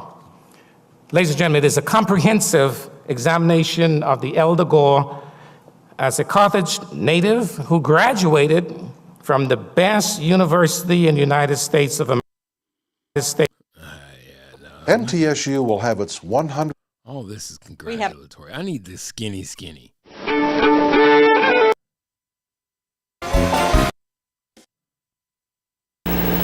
One night, real late in the morning, about 2 a.m. or something like that, my telephone rang and I said hello, and Al said, Dad? I said, son, are you hurt? He said, no, Dad, nothing bad's happened. Congressman Joe Evans, which, as you know, represented our district. Yes, sir. has just announced that he will not seek re-election, and I'm running. That sort of took my breath away, and I finally got around to saying, well, son, I'll vote for you. That's nothing juicy. I need to know if this dude. The president was not always able to take your advice, but he would always listen. And Vietnam was probably a disappointment for you, wasn't it, in terms of talking to him about an opportunity that when we had the trouble with the Buddhist over there and so forth. Yes. You saw that as an opportunity to get out, didn't you? The then South Vietnamese dictator, Nigel Diem, with whom I had spent almost a half a day in Saigon earlier, and whose leadership had, in my view, become increasingly corrupt and dictatorial, had launched a vicious system of religious persecution of the Buddhists. Nigel Diem himself, as you will doubtless recall. I'm going to have to do this offline because I don't want to waste a lot of time. Like, oh, whose time is being wasted? But I got a stream tonight. So I want to save some of my brain. What does it mean? What does this sentence mean? Let me ask if my trusty Dusty. The Gore family has played a significant role in American political and infrastructural history. Stop.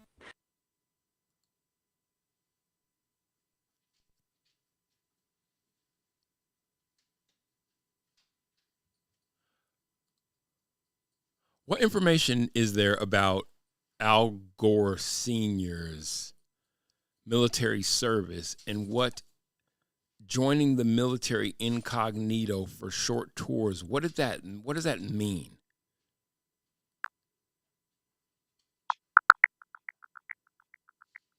Al Gore Sr. had a notable history with military service. He enlisted as a private during World War II, serving in Germany, and was even assigned to the Allied military government for occupied territories as a prosecutor. One of the more unique aspects of his service was that he participated in brief, secretive military tours, where he would join various training or combat units under assumed identities. This was done to observe the conditions firsthand and report back to Congress, helping shape military policy from a more grounded perspective.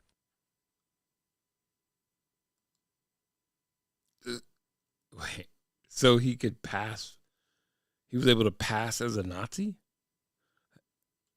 Is that so? He was able to pass as, I'm assuming that he joined the German military forces, right? So he was able to pass as a Nazi?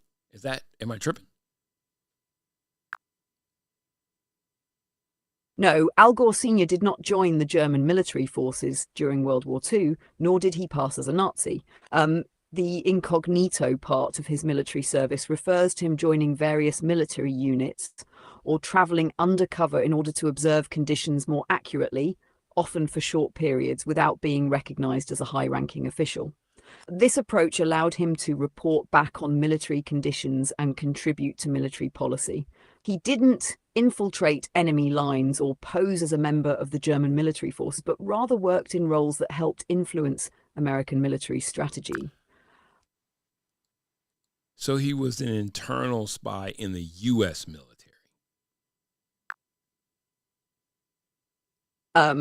It's more accurate to say that Al Gore Sr. had a role where he worked covertly within military settings to gain first-hand insights, but it wasn't quite the same as being an internal spy in the traditional sense. He participated in secretive, short-term military tours to observe and report on conditions, often without revealing his identity as a politician. His aim was to understand the situation better and inform policy decisions, especially in his capacity as a member of Congress. This type of service would have been more about undercover reporting or monitoring, rather than espionage or covert operations like the ones you might associate with traditional spies. Gore Sr. wasn't infiltrating enemy forces like the German military, but rather gathering intelligence and making observations to help shape military policy for the US. Why would you need to covertly enlist senators, no doubt. Like, this dude is high up. Why would a senator need to covertly gather any intelligence? I guess they figure that the military is just that much of closed ranks or something. Like, why would that even need to be a thing? Like, why wouldn't they just be assessing it on their own if they wanted to gauge conditions for U.S. soldiers? It all sounds very, very curious. Very curious. All this started with me and my premise that, don't worry, sweetie, you don't have to worry about somebody bringing in fat. You already live there. And I will continue to flesh out and prove my premise over the coming days and weeks and months and years until they stop me. But you're already there. Quick couple things that I want to address before I give it a rest for right now. Shit like this. Actors. And we haven't even gotten to Tulsi Gabbard potentially having access to national security information. And Russia loves it, loves her. And I actually think almost more than Matt Gaetz, Tulsi Gabbard's appointment is devastating. And Tulsi Gabbard's nomination, as much as she says that she's an anti-war person, she's not.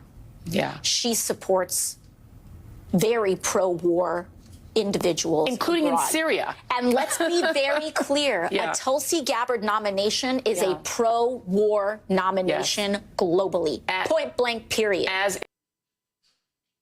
Okay, non-interventionist now is labeled as, that's wild. You could just say things. It's just crazy how you could literally just say things. No substantiation. You can just say shit. Like this liar who's now been just just one of the things that's changed even since I got involved in politics is just the rise of the percentage of people who get their information off of platforms that have no fact-checking mechanism and no accountability for having disinformation spread, right? Now keep in mind what I just played. And as you know well, you're telling on yourself. And I mean, when I got started in Democratic politics, you know, most of it was like local TV ads. That was what it was about. Obviously, national TV, local print.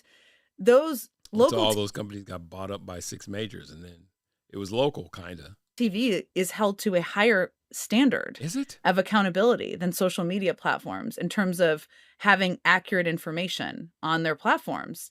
That is crazy. And so it is. How does it change? How are people held to account? Laws have to change. I want to ask you about one thing that's gotten some attention this week from the book, which was a story you told about President Biden looking at his watch after caskets had come back from Afghanistan. The story was not told completely accurately, which you've acknowledged. Completely accurately means it was a lie, which you've acknowledged. I know some of the folks, including some of the families of those soldiers who were upset by that. And these are the arbiters of fact. You already live in it, sweetie. You already live in it.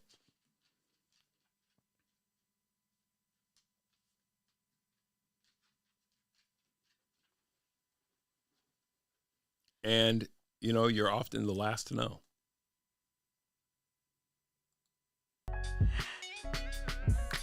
I'm sorry, man. I hate to be the one to break it to you. Yeah. All right. Well, tonight,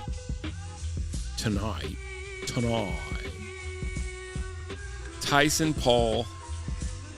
I'll be streaming live reacts to the fight on Kill You With Truth on YouTube. Also the Kill You With Truth channel that's on the Facebook and the Twitters. That'll be fun. Hopefully Mike Tyson just has just a little bit of that maniac left. Just a little. I don't need a lot of it. We just need a little bit of that maniac left that can put this fucking guy out of our misery. Your goddamn children, they want to act a motherfucker. My God, I can't wait till my brother drops this.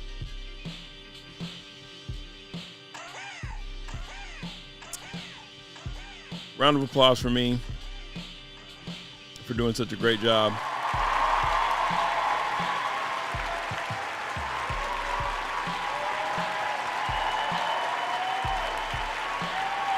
Salute to you.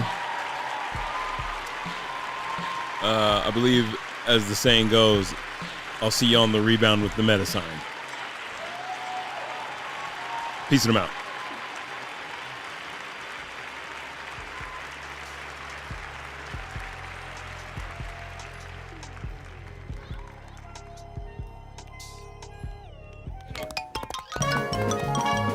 And now it's time to play everybody's favorite game.